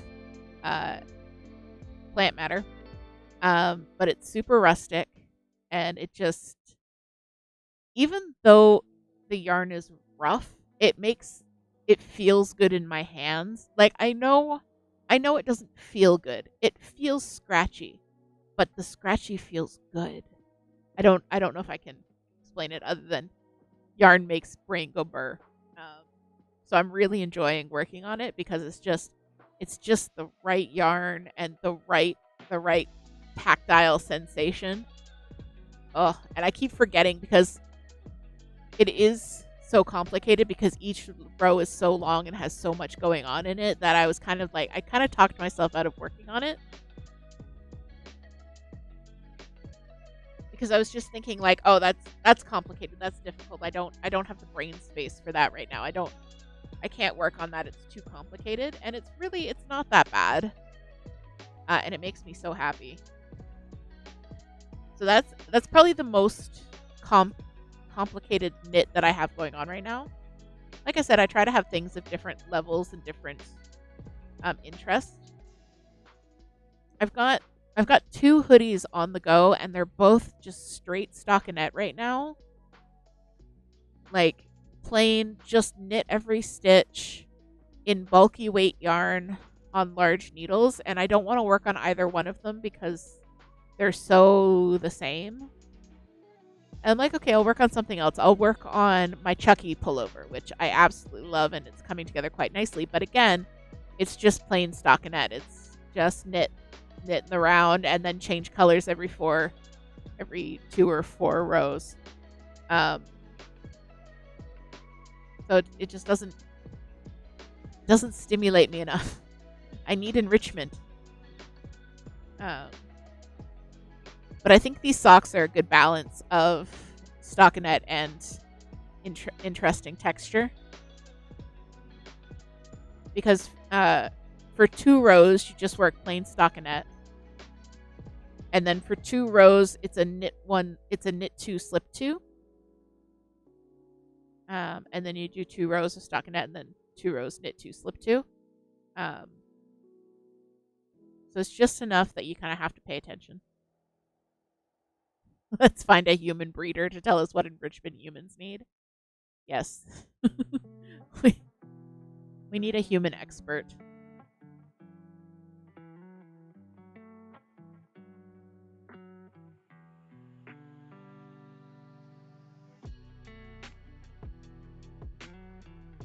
An expert in humans.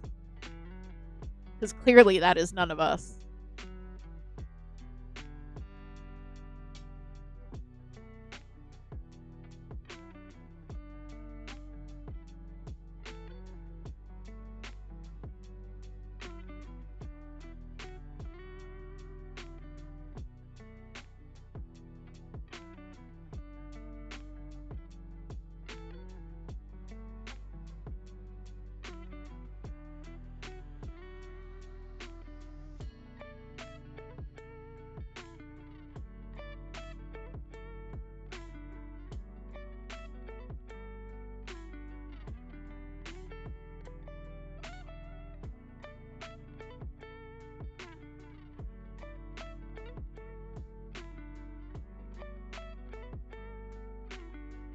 So let's see. I've got the Necraga pullover, which is so beautiful.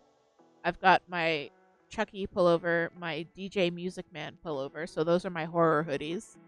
I've got my Triceratops hoodie because I'm an adult and I'm making myself a Triceratops hoodie. Is that really all the sweaters I have going on right now?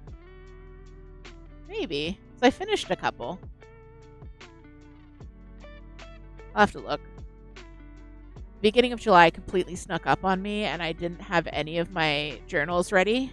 I still haven't migrated my whip list from June, so I'll take a look at it.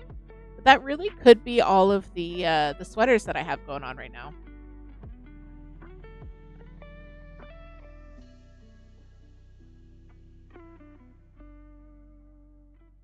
Because I finished the Journey one.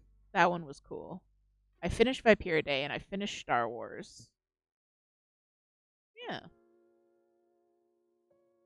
We'll have to see. Maybe I will start something from the Mr. Rogers book. Oh, the Mr. Rogers book is so good. If you are a knitter and you knit for a masculine person, the Mr. Rogers book it's just good. It's replicas of his cardigans from the show, which a lot of them were knit for him by his mother. It's very, very faithful replicas of his cardigans from the show, as well as some other patterns. Like there's patterns for the dolls, like King Friday and the trolley, and there's blankets. You can do Mr. McFeely's hat, stuff like that. There's a baby romper onesie thing that's a Mr. Rogers cardigan in his signature slacks. It's very, very cute.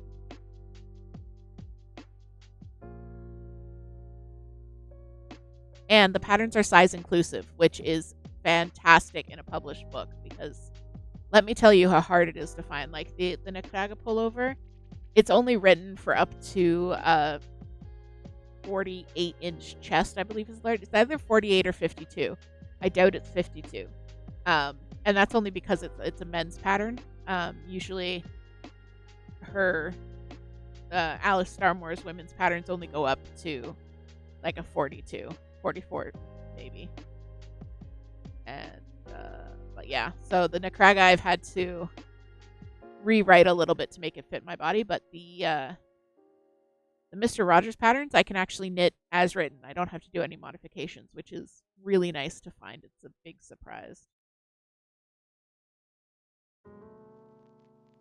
Because we all know what happens when you can't find patterns that fit your body. You have to do math. Thank you for the hydrate reminder too.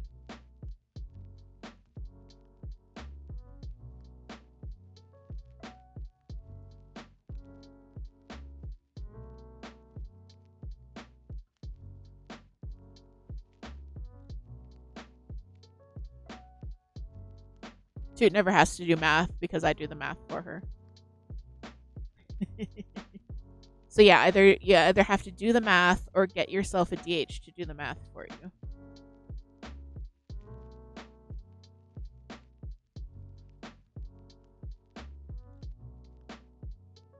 Yeah, but knitting math is like fun math. It's like fun algebra word problems.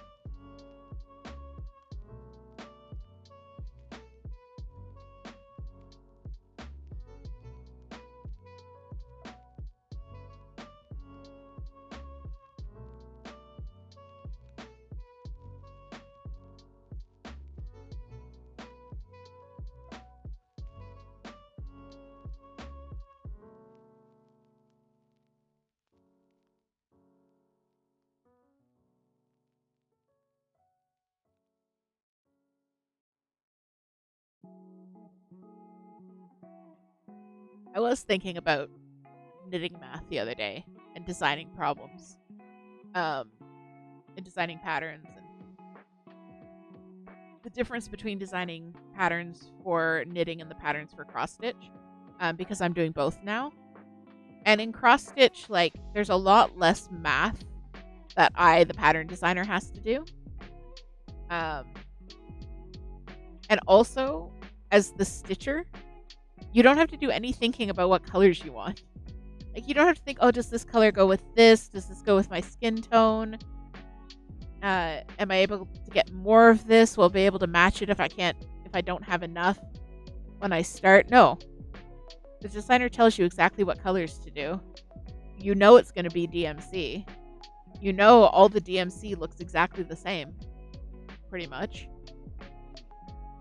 It's much less decision making when you decide to make something. You just have to decide on the pattern and the background color you want, and then the pattern tells you what to do from there. You're gonna finish the white and Mr. Ghosty? Yay! I'm excited to see it. Oh, that's so cool. I hope you share pictures of it with us in the Discord.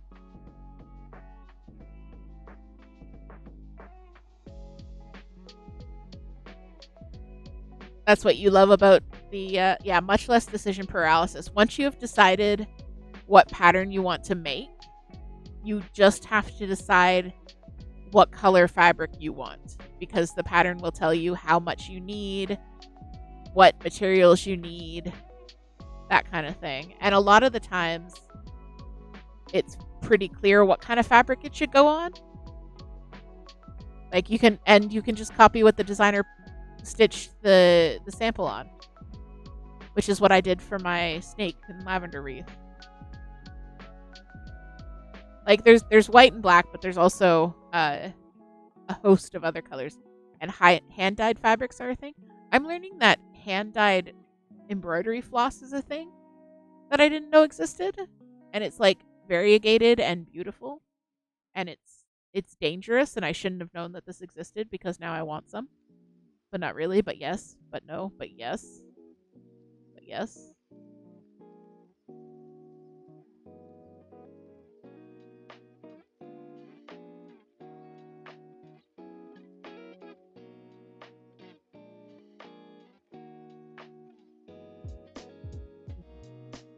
So let me see if I can show you guys. But I just started the next row of, so I did my 2 rows of the main rainbow color, and I just started my next row of the knit 2 slip 2 with the contrast color. And I could tell how to start the pattern because I looked. So my last time I did it, I started there, which means I have to slip the first 2 this time and knit the second 2. So I just look at what I did before, to know what I'm doing in this row, because it's just the same thing, just shifted down 2 stitches or shifted back up 2 stitches. So that's why I say it's a very easy pattern to memorize, because you can just look at what you did in the last few times. You don't have to be like, okay, I'm on row 6, so that means that I have to do this. It's like, okay, no, so last row I did this, so that means that I'm doing this, and then last row I did this, and then this. Yeah. It's good. I don't have to refer to my pattern nearly as much as I was worried I would, because, like I said, it's a vintage pattern, and it's not written. It's just not written the same way that modern patterns are. It's not better. It's not worse. It's just different. Um, in some cases, I prefer the vintage patterns because they're very to the point. Um, in fact, a lot of them, especially you'll see this in kind of the late 1800s if you read the vintage knitting patterns from then, because like, who doesn't read vintage knitting patterns from 1893 for fun? Really? Like, yeah. But they'll start, and at the beginning it'll be like how to do a fancy sock, and the pattern goes, using the usual yarn and needles, knit a sock in the usual manner. And then when you get to the cuff, do this. So it doesn't actually tell you how to make a sock. It just tells you how to make a fancy sock, because it assumes that you already know how to make a sock. So it doesn't give you the rest of the instructions.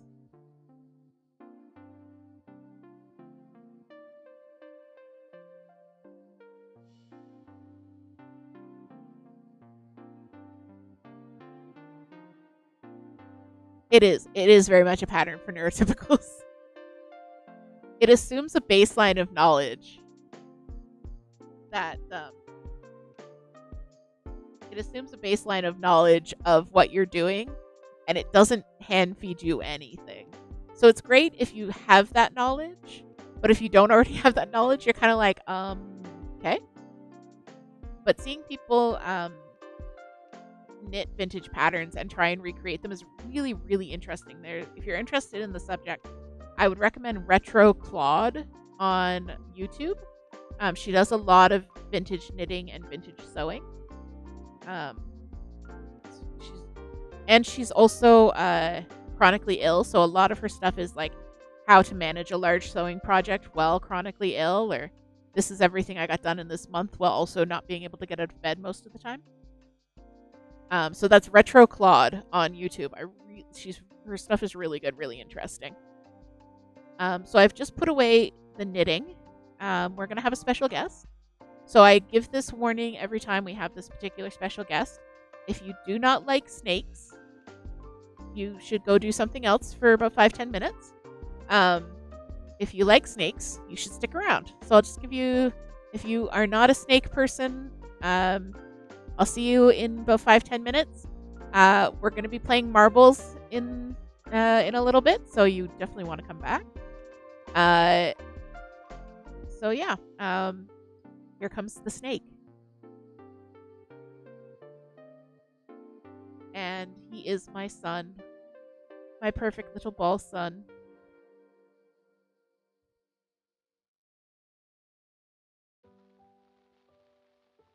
This is Penny.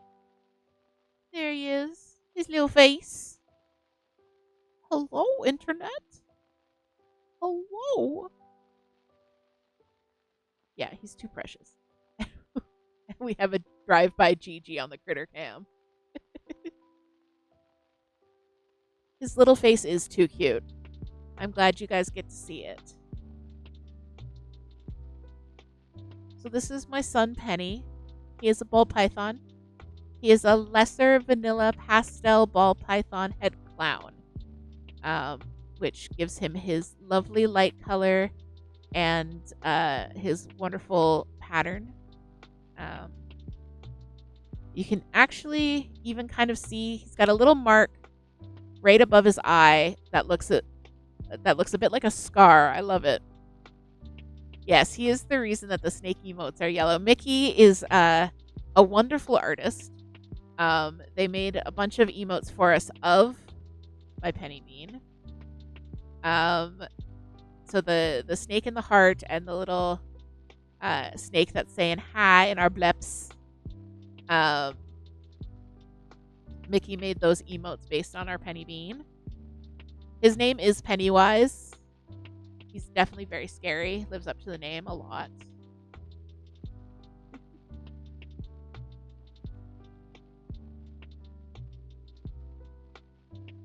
Yeah. Good boy.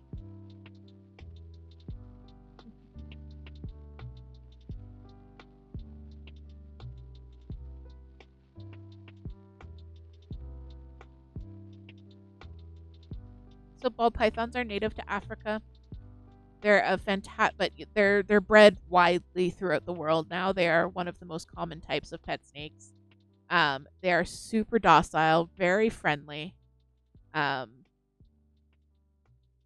they are so docile that they actually get one of their names. The royal python is another name for their species, because they used to be worn as jewelry by royalty. They just have a snake chilling out on their neck as a sign of their wealth, because these guys are just that chill. Um, they're very chill, very docile.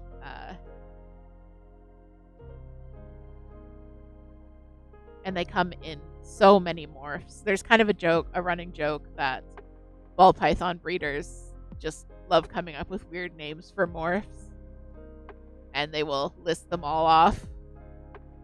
Like he's got 3 morphs, and he's het for a 4th, and that means that he carries the genes for the clown morph, but because the clown is recessive, he's not clown because he only has half the genetics anyways, but it is reducing his pattern in some ways and making his little alien heads, which you can see right now, a little bit more prominent.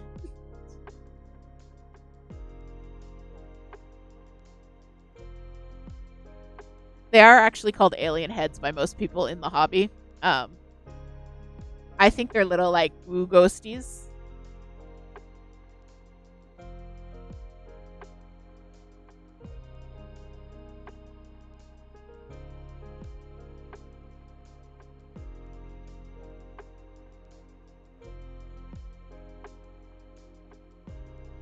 He does have beans today.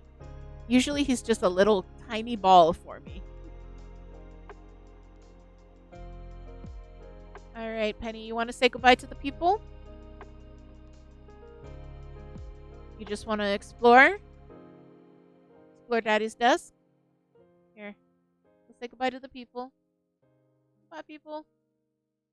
Oh, look, my belly.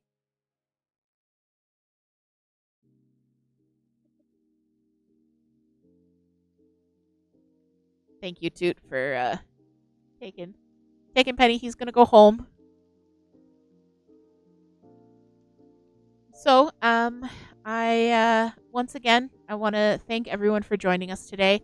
I'm gonna do it one more time for the night, but we are in fact running our fundraiser to raise money for Pico's vet bills. You saw Pico earlier on the Critter Cam, so anything you guys can do to help, it's super, super appreciated. Okay. It is super, super appreciated. We've got a couple of great giveaways that you can participate in if you want to donate. You can either donate or purchase something from our Etsy store. Both of them count as donations. But if you do that, any donation whatsoever will get you a chance to win a copy of the game Pico. And there's Pico on the Critter Cam. She's saying, "Thank you, people, for coming out and supporting me. Thank you. I am in poor health, but I appreciate all of you." That's my Pico girl. So I'll just let her down and explore a little bit. So like I said, any donation will get you a chance to win a copy of the game Pico, which has been so generously donated to us by the dev team at Kitten Cup Studio, who are behind the game Pico. If you're interested in seeing some of the gameplay, Wednesday night, 5 p.m., I'm going to be here. I'm going to be playing it. We're going to be playing it Wednesday, Friday, and Saturday, and then Saturday I'm going to do the giveaway. If you donate $20 or more, or make a purchase of $20 or more from the Etsy store, I will do a custom pet portrait of your pet in pixels.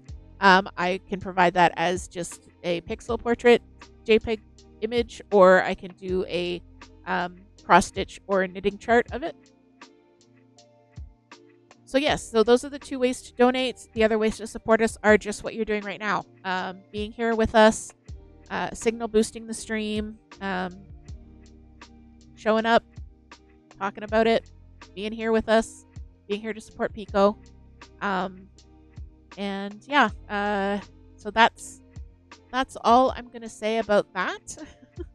We're gonna be back on Wednesday to play some of the game Pico. It looks super cute. I am really excited about it. It's I've heard a couple people say it's now their go-to cozy game, which is high praise in the cozy game fandom.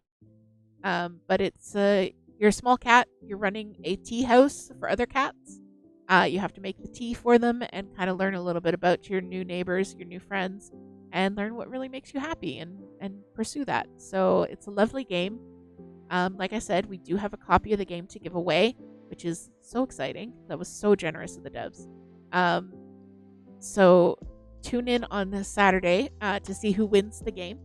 If you want to win the game, all you have to do is make a donation or a purchase at the Etsy shop. It could be any amount whatsoever. And yeah. So now that I've talked myself out, I really do appreciate all of you. I think it is time in the evening that we wind down and we play a little marbles. How do you guys feel about marbles?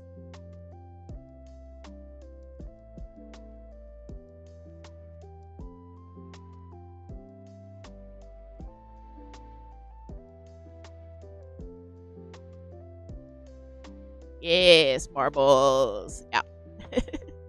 So if you don't know, Marbles is actually having a event this weekend. If you watch, they're powering drops all over.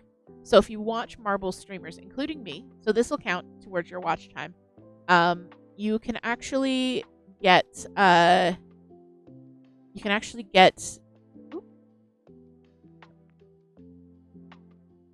Oh, sorry, they're over. I thought they were just. Never mind, they were this weekend. It's Monday. Never mind. Forget everything I just said. God,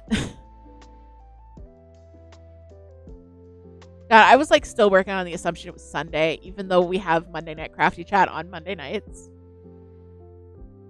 Guys, I don't know what you're gonna do with me.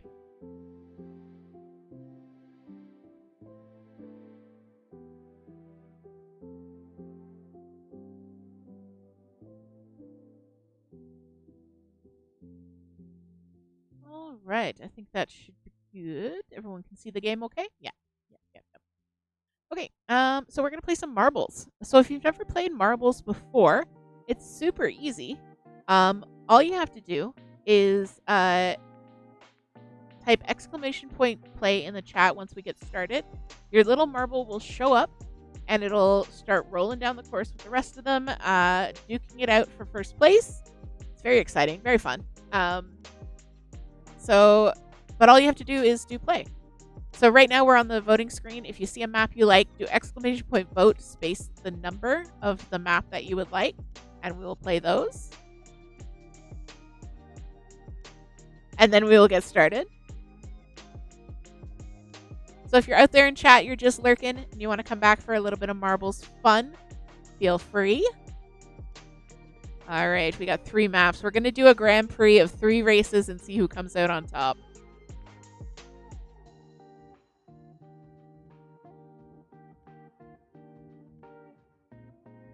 All right, we're on Marble Centauri. So all you have to do to play is !play in the chat. This works on mobile. This works on desktop. Doesn't matter where you are watching from, you can play. I'm going to give everybody a few minutes to come hang out.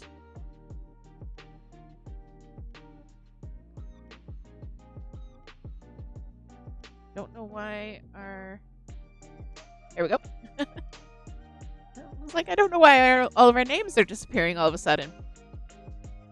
So yeah, if you are in chat out there and want to come hang out, play some marbles, all you have to do, !play in the chat. Your marble will duke it out with the rest of the lovely folks in chat. See who comes out on top, the winner.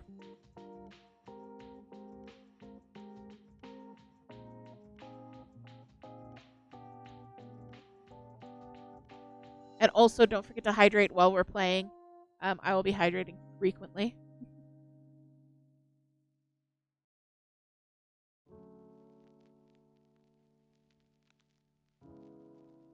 All right. Let's get this race started. So we have run this before. We've run this several times before. This is kind of a favorite map. But the current winner is Toot. She holds the course record at 3 minutes 39 seconds. So we're gonna see if she can hold on to her record. Looks like she's getting there. Is it gonna be Toot? Is it gonna be Mickey? Toot's the first one through the chute, quickly followed by Mickey.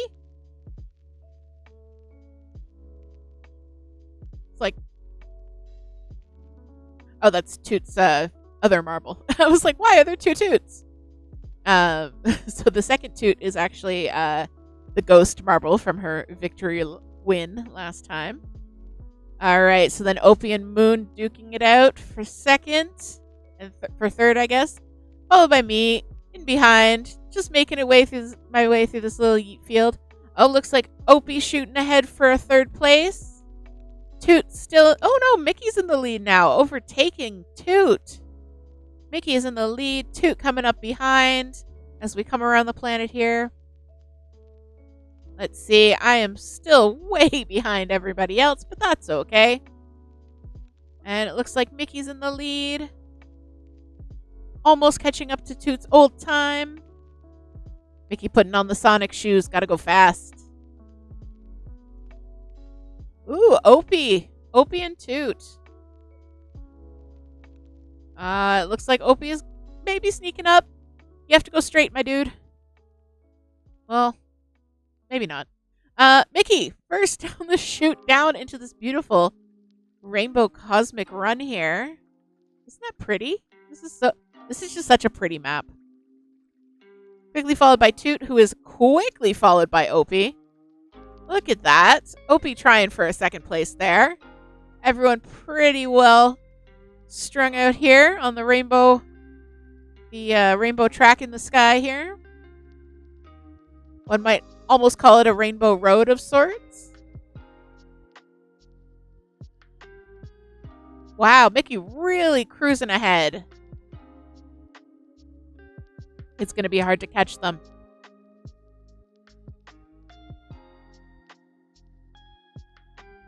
Oh, it looks like Moon has overtaken Opie for a third place.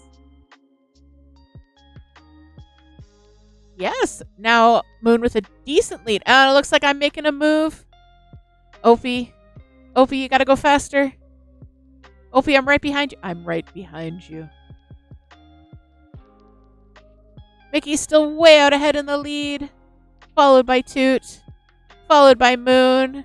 Followed by me. I have overtaken Opie. And Opie all the way in behind. Mickey, what a huge lead coming into the final stretch here. But there are still a yeet field left to go. Will Mickey make it through the yeet field? Will Toot make it through the yeet field?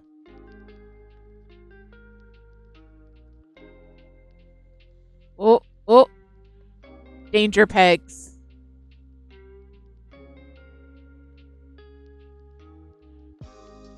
Here we come. The first set of obstacles. Will Mickey make it? Or the last set of obstacles, I should say.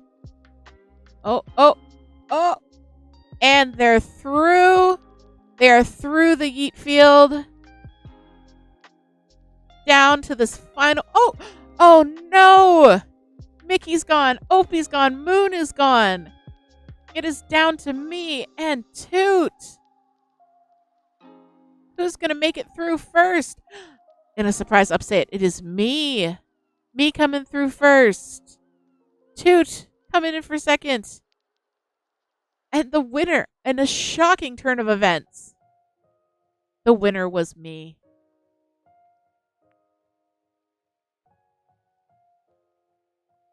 That was an upset there.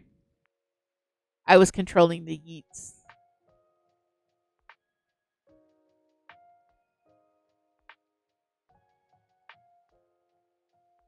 And we have one of our frequent community courses, the Saber. Exclamation point play in the chat. It was shocking. I swear, no hacks. No hacks on that one.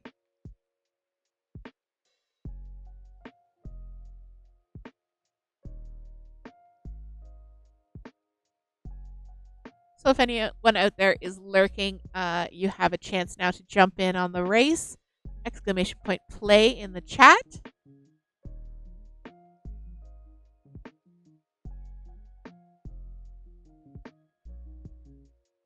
And we will get this started.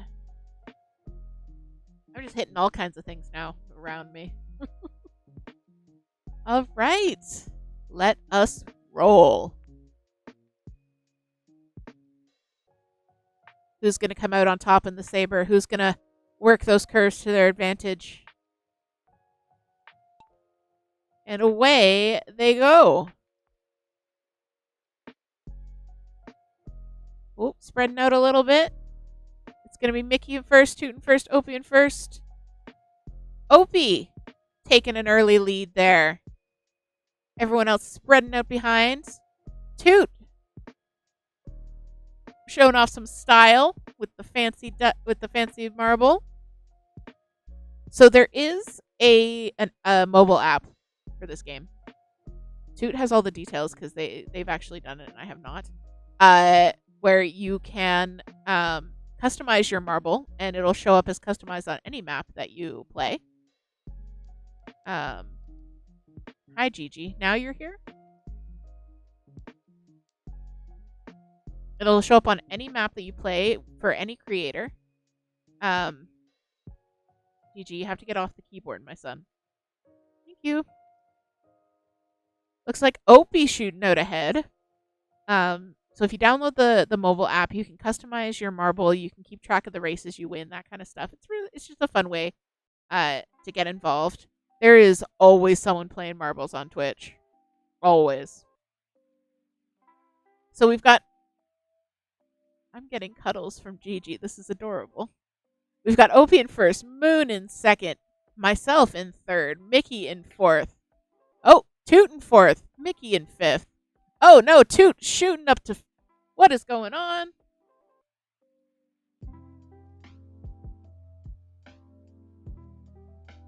Yeah, Gigi's trying to distract me, and he's doing a good job of it too.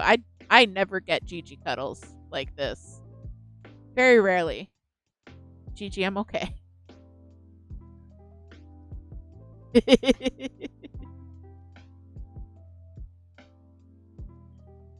Opie way out ahead, working those curves, working those angles. Toot has moved up to second. Oh, no, falling back to fourth. And I think Toot's going to come into second again for just a moment. Oh, we are sticking so close on this map. Let's go check on Mickey. Mickey, coming in ahead of Toot. I don't know what Toot's doing on this map. They're all over the place.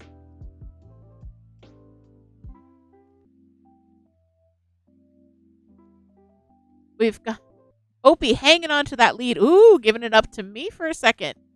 And Opie dropping back to third. What a surprise. Opie back in first. I don't even know who to follow right now.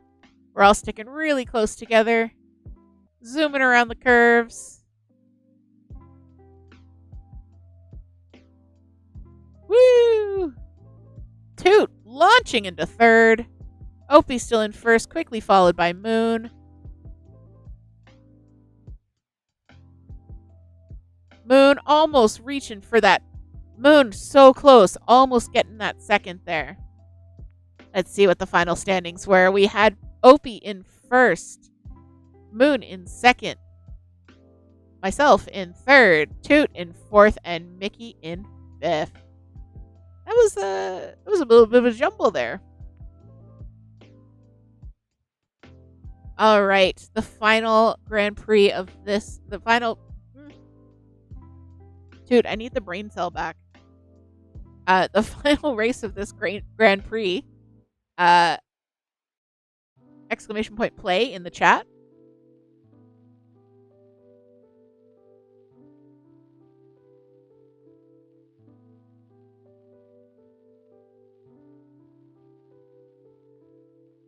That was so difficult. I had to do that around Gigi's whipping tail.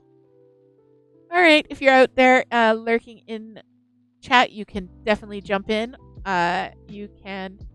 oh, Naya funded a treat. Thank you so much, Naya. I don't know if you're watching. If you are, feel free to jump in and play some marbles with us. If not, I will talk to you later. Naya is a wonderful bean that I know through a knitting community. Had a lot of great support from them.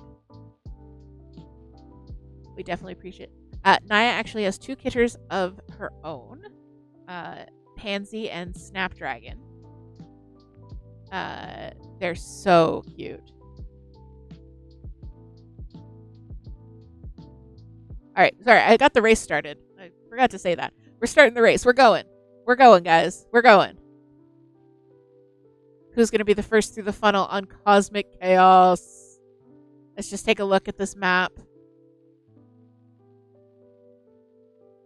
And who's going to be the first one down? Is it going to be Opie? It might be. Might be Moon.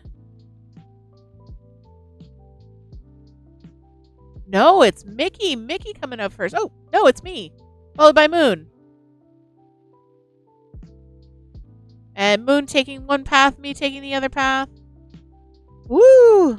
Everything's loop-de-loopy. Don't know where anybody is.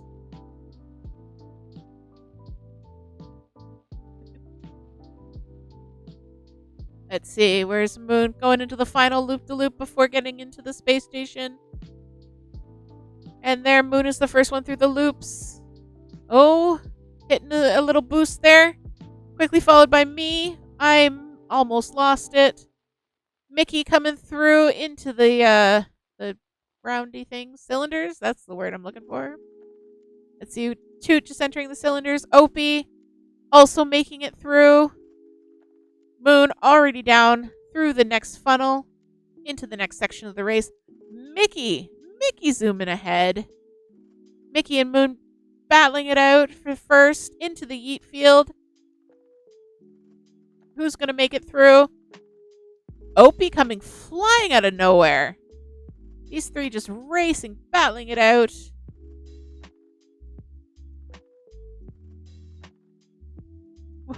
I have some caffeine. I'm okay. Ooh, where did Moon go? Oh, Moon got stuck. Opie's in first. How dare. Making it through. Oh, is Opie going to make it through? There's always the chance for a... Yeah. Goodbye, Opie. Goodbye. We salute you. Moon coming through the yeet field. Quickly followed by myself. Are we going to get through? Yes, we made it through. Let's see. Let's check on Toot. Toot's still coming down through the spirals here.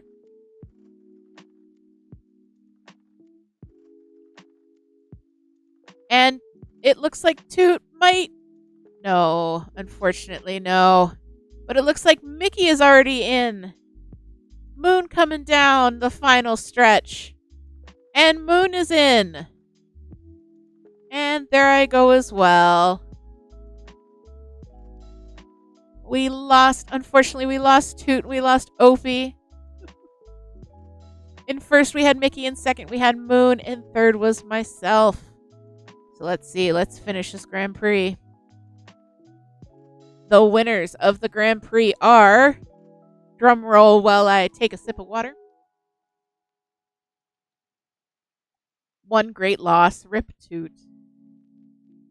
And in third place, we have... Opie. Opie in third, despite his unexpected demise in deep space. In second, we have Moon. Moon coming in second. And in first, the winner of the Grand Prix is no one in particular. No one in particular wins the Grand Prix. Let's just quickly move on.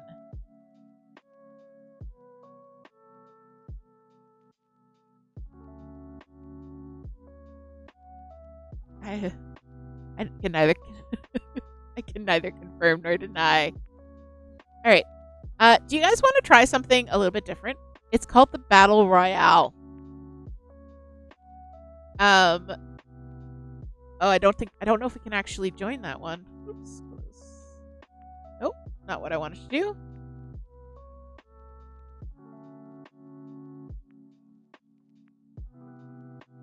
Right, okay.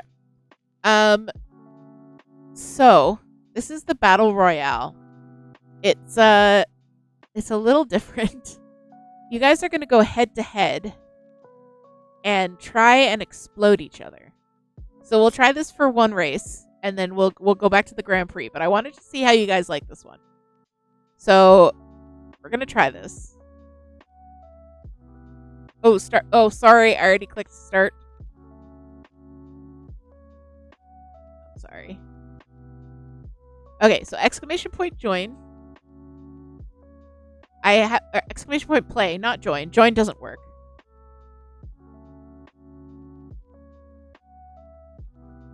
So we are going to roll around this field, collide into each other, and try to destroy each other as we do. It's a little bit silly. I've wanted to try it, and so we'll do this one, and then we'll go back to our normal Grand Prix. Okay, bye, Gigi. All right, let's see. Let's see how this is.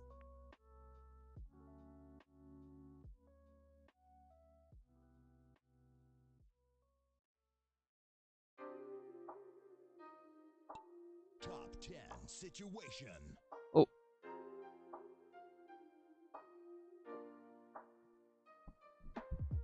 All right. So you can see we're going after Toot. Oh. Toot was just exploded. Let's see, where's Where's Opie right now? Opie's chasing everybody. Yeah. Oh.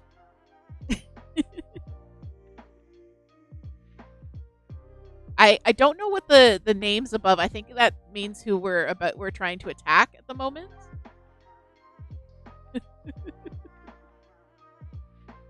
So you can see, oh, we've lost Mickey. I have murdered Mickey, unfortunately. And it looks like Opie trying to go for both of us. Oh no, Moon's coming after me. Opie's shooting by us. Oh no, everyone's hunting me. No, I'm hunting Moon. Oh, who's gonna get who? Opie coming for both of us. And the meteors are hitting the field. The meteors are hitting the field. Let's take a look. Oh no! I have murdered Moon. I have 2 kills to my name. Mickey murdered Toot. So it's me and Me and Opie. Opie getting a power up. Me zooming into space.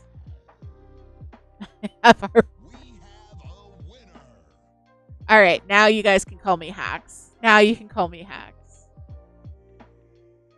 I have your blood on my sphere. Yep. Definitely hacking. So in first was me, and placing nowhere was all of you guys because I killed you all.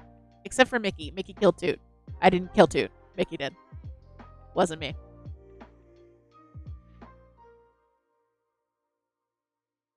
Okay, that was fun. I hope you guys enjoyed that. I just kind of wanted to see what it would be like with a small group. I've seen it with like the 500 marble simulations, and it was a little bit crazy.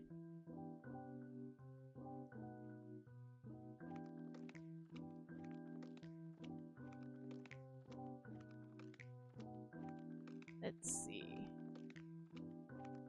All right. So let's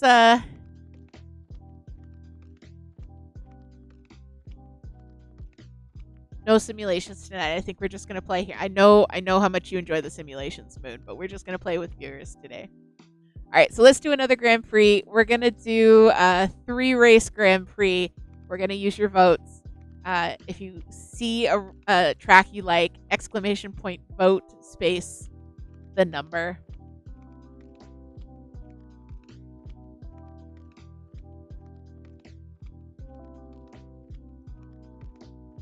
All right, one more vote for whatever you want to see.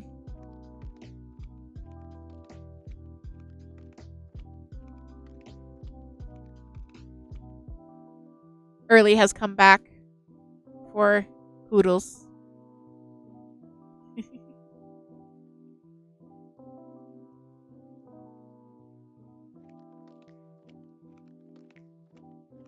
All right. Shall I? Let's see. Marble Canyon. I don't think we've done that one before. So let's see. Let's see where we go.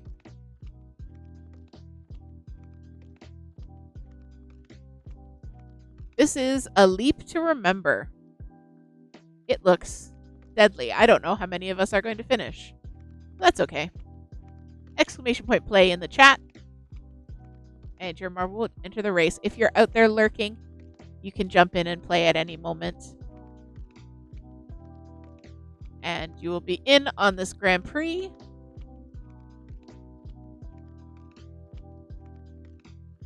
Oh, I'm going to give everyone a little bit of extra time because I forgot to change the game over to marbles.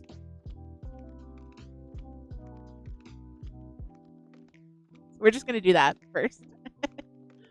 Okay.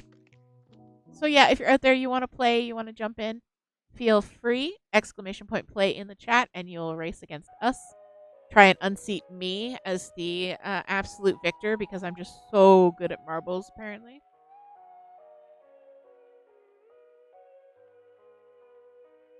All right, I'm going to start in 3, 2, 1. Here we go.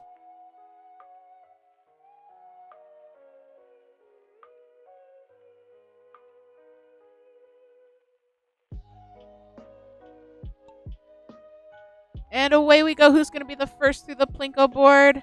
Is it going to be me? Is it going to be Toot? Moon, Mickey zooming ahead. No, it's going to be Opie. Opie is the first one through the Plinkos. Opie coming down. Ready for the cannon. Oh, is Opie going to make it through this first cannon? No, unfortunately not. Mickey. Is Mickey going to make it? Mickey makes it. I make it. Toot, is Toot going to make it? Through the first cannon. And she makes it. And Moon made it. Moon made it. Yay. Okay. Everyone. So we just lost Opie. That's okay. Mickey making it first into this dangerous tunnel here. Whipping from side to side. Quickly followed by me and Moon. Toot getting a little bit stuck here. Mickey making it safely through the yeets. Down into the pegboard. Quickly followed by me, who's going to be the first through the pegboard to find a path down. Oh, it looks like it's going to be Mickey. Oh, Mickey into some danger here. A danger zone. Let's see. Will Mickey make it through this next cannon? Mickey making it through to a win. Me making it through. Moon has perished. Will Toot make it down into the final funnel and down into the final cannon? And Toot makes it. Barely making it there. I really thought Toot was going to fly right over the finish line. That was very close. All right, in first we have Mickey. In second we have myself. In third we have Toot. And unfortunately Moon and Opie did not finish. All right, next up we have the Delta.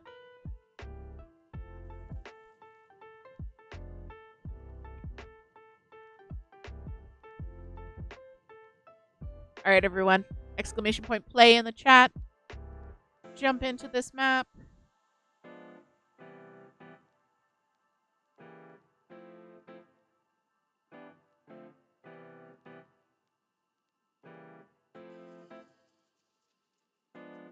If anyone is out there lurking and wants to join in, we still have 2 maps to go in this Grand Prix. And of course, you can join us at any point. Just exclamation point play in the chat and you'll be in. I guess this one is another racetrack. There's a few of them. Some of them are interesting. Some of them are a little bit less so. I like the ones that are a little bit scary. A little bit like we might not survive. All right, gonna get started in 3, 2, 1, go. Well, 3, 2, 1, start another countdown.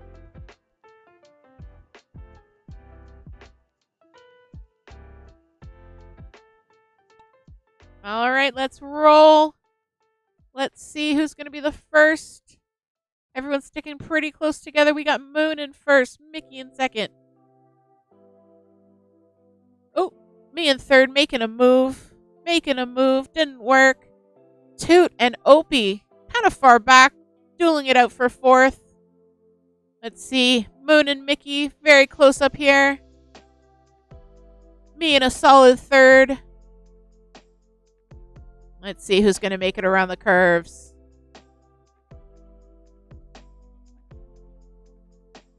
Looks like Mickey has snuck ahead. It's Mickey in first, Moon in second. Me in third by a long shot. And then we've got Toot and Opie way behind. Come on, Opie. A little bit faster. You can do it. I know your short little legs can run that fast. I actually do know Opie. I'm not just being mean to a random viewer. I hope you guys know this.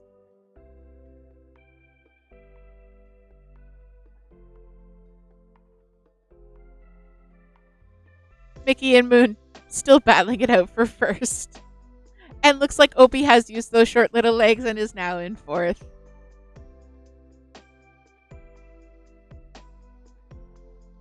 With Toot with the fancy marble. Look at that fancy marble. Bringing up the rear.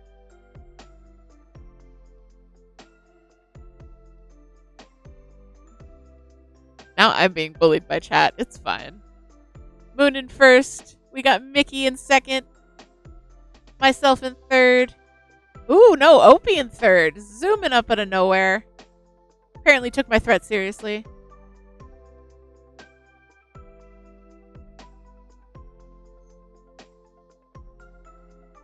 The winner of that race was Moon. We have Moon in first, Mickey in second, Opie in third, myself in fourth, Toot in fifth. Hi, Opie. Thanks for tuning in for the very first time.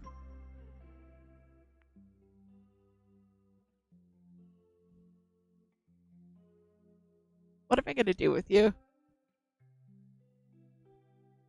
All right. Oh, I don't think we've done this one before. This is Marble Canyon. Exclamation point play in the chat. To jump in on this very cool looking map.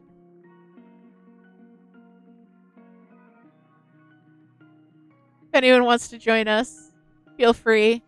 I won't bully you, I promise.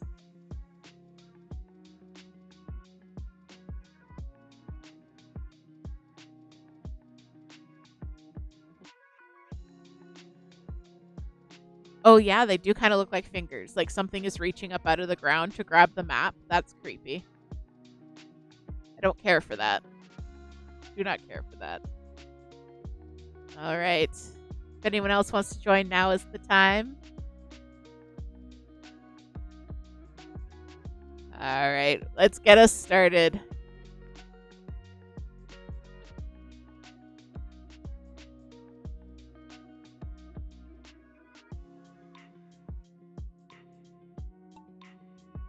All right, who's going to be the first through this epic winding canyon? Oh, there's more finger rocks over there. I don't like that. All right, we got Mickey in first, Opie in first, Toot in first. Battling it out. Let's see if I can get a better view of this race back here. Everyone's sticking really close together, coming around these curves. Get out of the way, Marble. I want to see what's going on. We've got Opie in first, Moon in second, Toot in third. We got Mickey in fourth. Oh, Mickey in first. Wow, a lot can happen on these slopes. This is crazy. Moon making a play for first. Not quite making it. Toot in third. Toot zooming up to first. Quickly passed by Mickey. Quickly passed by Moon. Toot making her way back up. Meanwhile, I'm just happy to be invited. Oh look, grass. I'm enjoying myself. Oh well. In first, we've got Toot. In second, we have Moon. Toot taking a commanding lead on this second lap. Woo! We got Mickey in third. Ooh, quickly fall. Actually, Opie's in third. A chill walk in nature. Yes, exactly. That's why I'm enjoying myself. We've got Opie in third. Toot's still hanging on to that first place. Moon trying to get there. Ooh, coming in the inside. It's going to be a close one, guys. Toot got some air there. Looks like Moon's in first. Toot's in first. Toot's coming through. Opie's in third. Don't know why the camera keeps zooming all the way in on the balls. Moon's in first. Ooh, sneaking out. Toot. Can Toot catch up? And it's Opie in second. Moon is the first one past the finish line. Opie. Toot. That was an upset right at the end. We have first place Moon, second place Opie, third place Mickey, fourth place myself, and in fifth, from first to fifth, just like that, we have Toot. All right, guys, that was the third race of the Grand Prix. Let's see who wins. Who's the overall winner?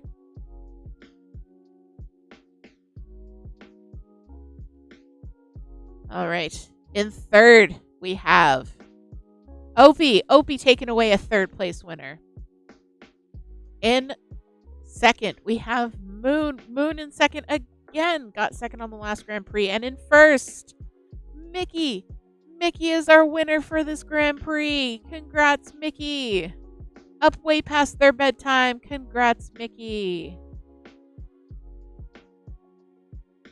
Yeah, Mickey won. You got first place. Congrats. All right. I think we're going to do one more Grand Prix and then leave it there for the night. So if you are lurking in chat and you want to jump in for the last one, please feel free. I'm going to get one more race going. We're going to do a Grand Prix. We're going to do 3. If you have a vote you'd like to, if you have a map you'd like to see, exclamation point vote space the number in chat.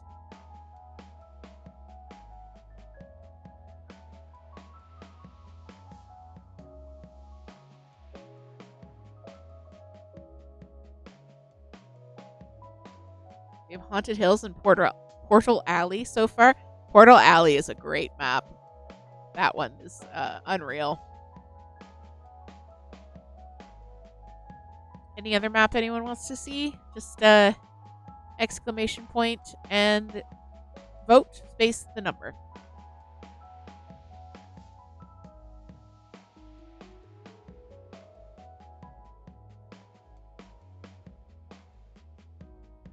I think they've added some stuff to this because I don't remember seeing some of these maps. I think these maps have definitely changed.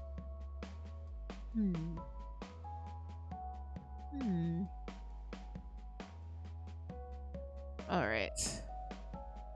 Okay, I think Few Will Survive sounds like a good vibe.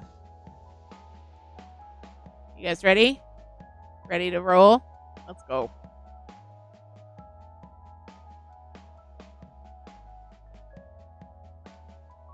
All right, we have Haunted Hills. Exclamation point vote in the chat. No. I'm tired. Exclamation point play. Exclamation point play. Don't listen to me anymore. Play. No. Exclamation point play. No. Don't do vote. You play. Guys, I'm all scrambled tonight. I'm overwhelmed. You guys have been so supportive and so great. We've already gotten so many donations, and it's been so lovely. And thank you so much. I super appreciate it. And I am looking forward to continuing this joy all week long. All right, let's get this race started before I say anything else silly.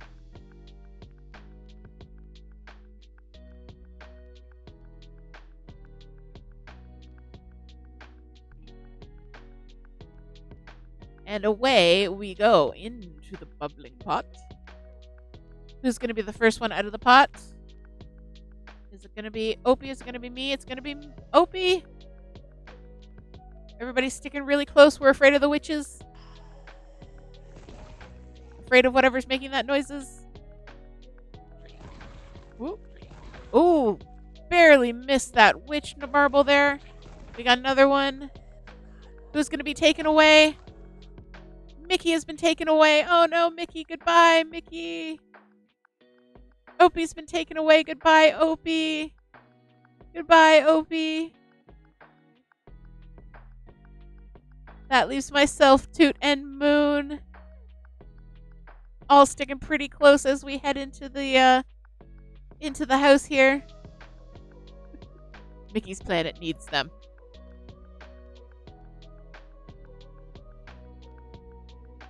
We've got the three of us sticking really close, and then my phantom marble. I am the course record holder on this one again, which I think I got last time we played. Ooh, spooky. We've got all of us sticking really close together. I'm in first, Moon's in second. Toot bringing up the rear. Coming around the candlesticks. This is a really close race. Looks like Toot has moved up into second. Moon dropped back a little bit. I'm still in first. Coming over towards the stairway. Toot's in second. Moon is in first? No. Moon's in third. It's just doing one of those weird things where it doesn't show you. Oh, spookiness. Spookiness. We're going up the wall. There's floating stuff. It's super spooky. The music got slightly more intense.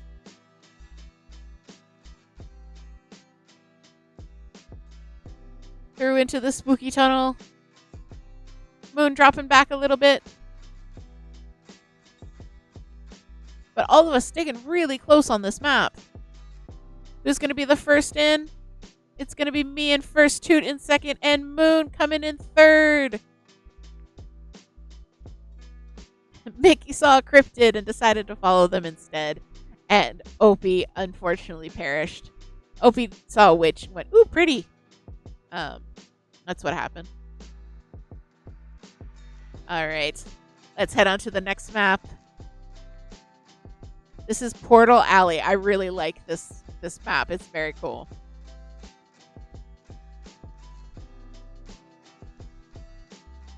All right. Exclamation point play in the chat. Not vote. Play.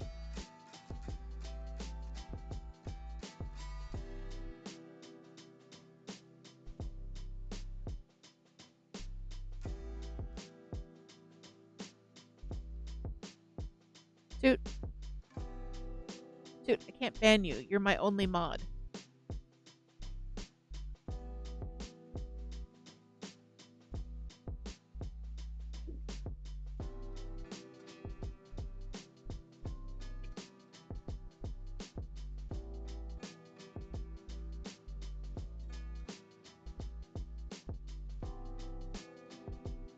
Make someone else mod so we can time out Toot. I don't want to know what chaos would happen. All right, if anyone is lurking and you want to join in this last Grand Prix, all you have to do is exclamation point play in the chat. I'm gonna get us started here in a few seconds.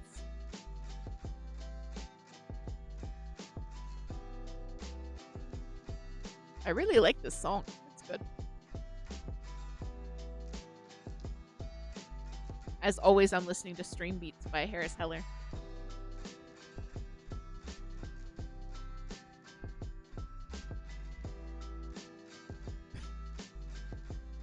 And we have Toot abusing their mod powers. Toot, you realize you wiped the chat of all of Moon's messages, right?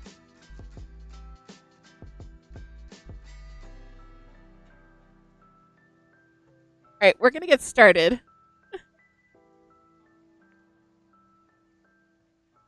It's like Moon was never here. Alright, we are starting Portal Alley. Who's gonna be the first through the Plinko boards? It looks like it's Moon yeeting herself to first. Coming down. Zoomy, zoomy, zoomy. Hitting the bricks.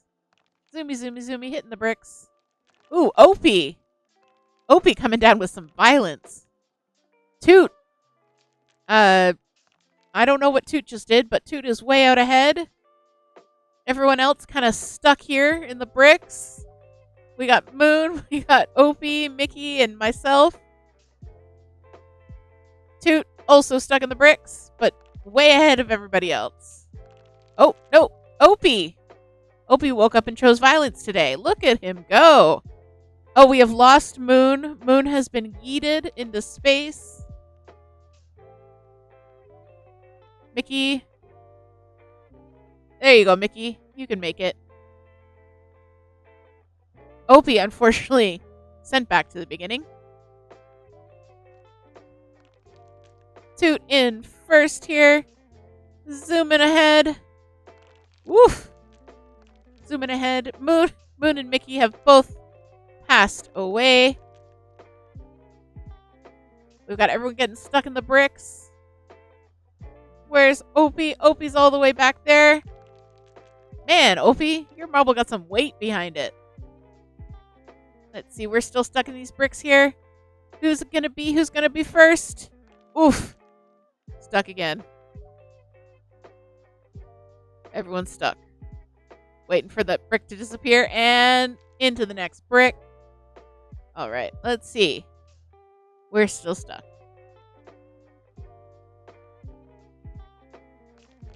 Without the... Oh, Opie!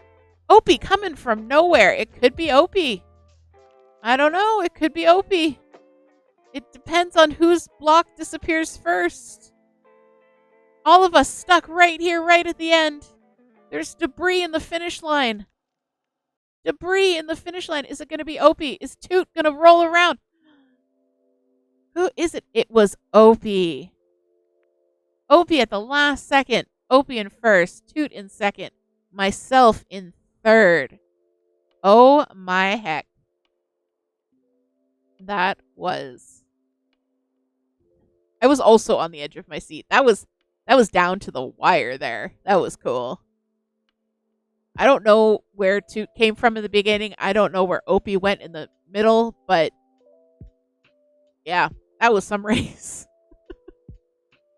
All right, the last map of the evening. Few will survive.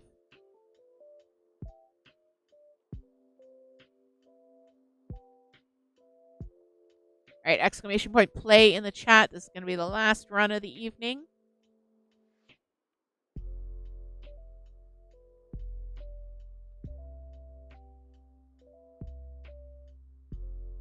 The last run of the evening. And then, yeah. All right. If there's anyone else who lurking out there, I'm going to give it a few more seconds. If you want to join in, now is your chance.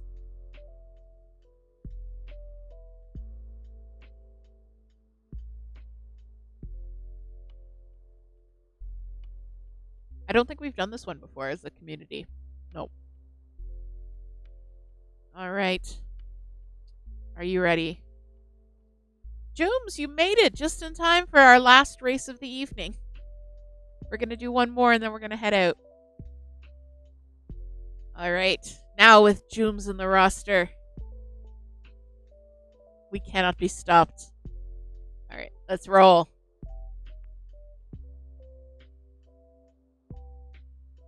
Welcome, Jooms. Welcome. So glad to see you. All right. Let's take a look at this. Yikes. Yikes. Oh, okay. Who's going to be first? Jooms. Flying out ahead. Last to join. First to zoom. Everyone else still coming down through the funnel. Jooms already to the first fan. Making his way through. Will Jooms survive? The few will survive map. Let's see. And, yep. Oh. Making it through to the second fan. Making it through. Oh, almost. This is, Oh, so close, Jooms. So close. We almost had it. Who's going to make it? And another yoop. Let's see. Everyone coming down this jump here. Making it through to the fans. Moon's still stuck in the fans. Where is Toot? Toot coming through, making it through to the fans. Opie. Opie making it. Opie survives. Mickey, unfortunately, not surviving. Moon coming down to the final approach. The final approach to the goal. Moon making it in. Let's see, will I make it in? No, just a little bit short. Toot. Toot making it in. All right. Well, that was short but sweet. That was fun. I really liked that one. That was a little bit crazy. So we had Opie making it in first. Although Jooms almost made it. It was so close. Jooms made it. It was so close. And just shoot right by. So Opie in first, Moon in second, Toot in third. And myself, Mickey, and Jooms did not make it. I don't know why there was a second track below. Like, I really thought we were going to have to go through that second track. And I was like, what? But yeah. All right, let's finish out the last Grand Prix of the evening and see who is on the winner's podium. The results are in. All right. And in third, we have myself in third. In second, Opie. Opie coming in third. Opie coming in second. My goodness, guys, I am ever tired. Opie in second. And in first, we have Toot. Toot coming in first. Toot with the fancy marble coming in first. Congrats, Toot, on this win. The final Grand Prix of the evening has been won by Toot. No hacks whatsoever. All right, guys. Well, thank you so much for joining me. Give me 1 sec. I'm just going to pull up the schedule for the week and let you guys know what's going on. You do, in fact, win cheese, too. All right, so this week, today was Crafty Chat. We are going to be playing Pekoe for the rest of the week while we raise money for Pekoe's vet bills. We are going to be playing Pekoe, which is a very cute tea house simulator with cats. I'm very, very excited for it. It looks so cute. So we're going to be playing that on Wednesday at 5 p.m., Friday at 4 p.m., and Saturday at 1 p.m. So if you want to join us then, check out Pekoe for yourself. And if you donate to Pekoe's vet bills, any amount whatsoever, you will have a chance to win your own copy of Pekoe, which has been donated to us by the devs at Kitten Cup Studio. So I'm going to draw for that on Saturday. So yeah, come hang out, watch Pekoe, signal boost if you can. Any little bit helps. Really, we are so grateful for all of you, everyone who came out to the stream tonight, everyone who stuck around to play marbles with us, everyone who was lurking. Love our lurkers. So yeah, thanks so much for your support. Thanks for supporting Pekoe. It means a lot to us that we have this community that we can reach out to like this, as difficult as it was. Yeah, so that's it. I'm going to leave it there for the evening.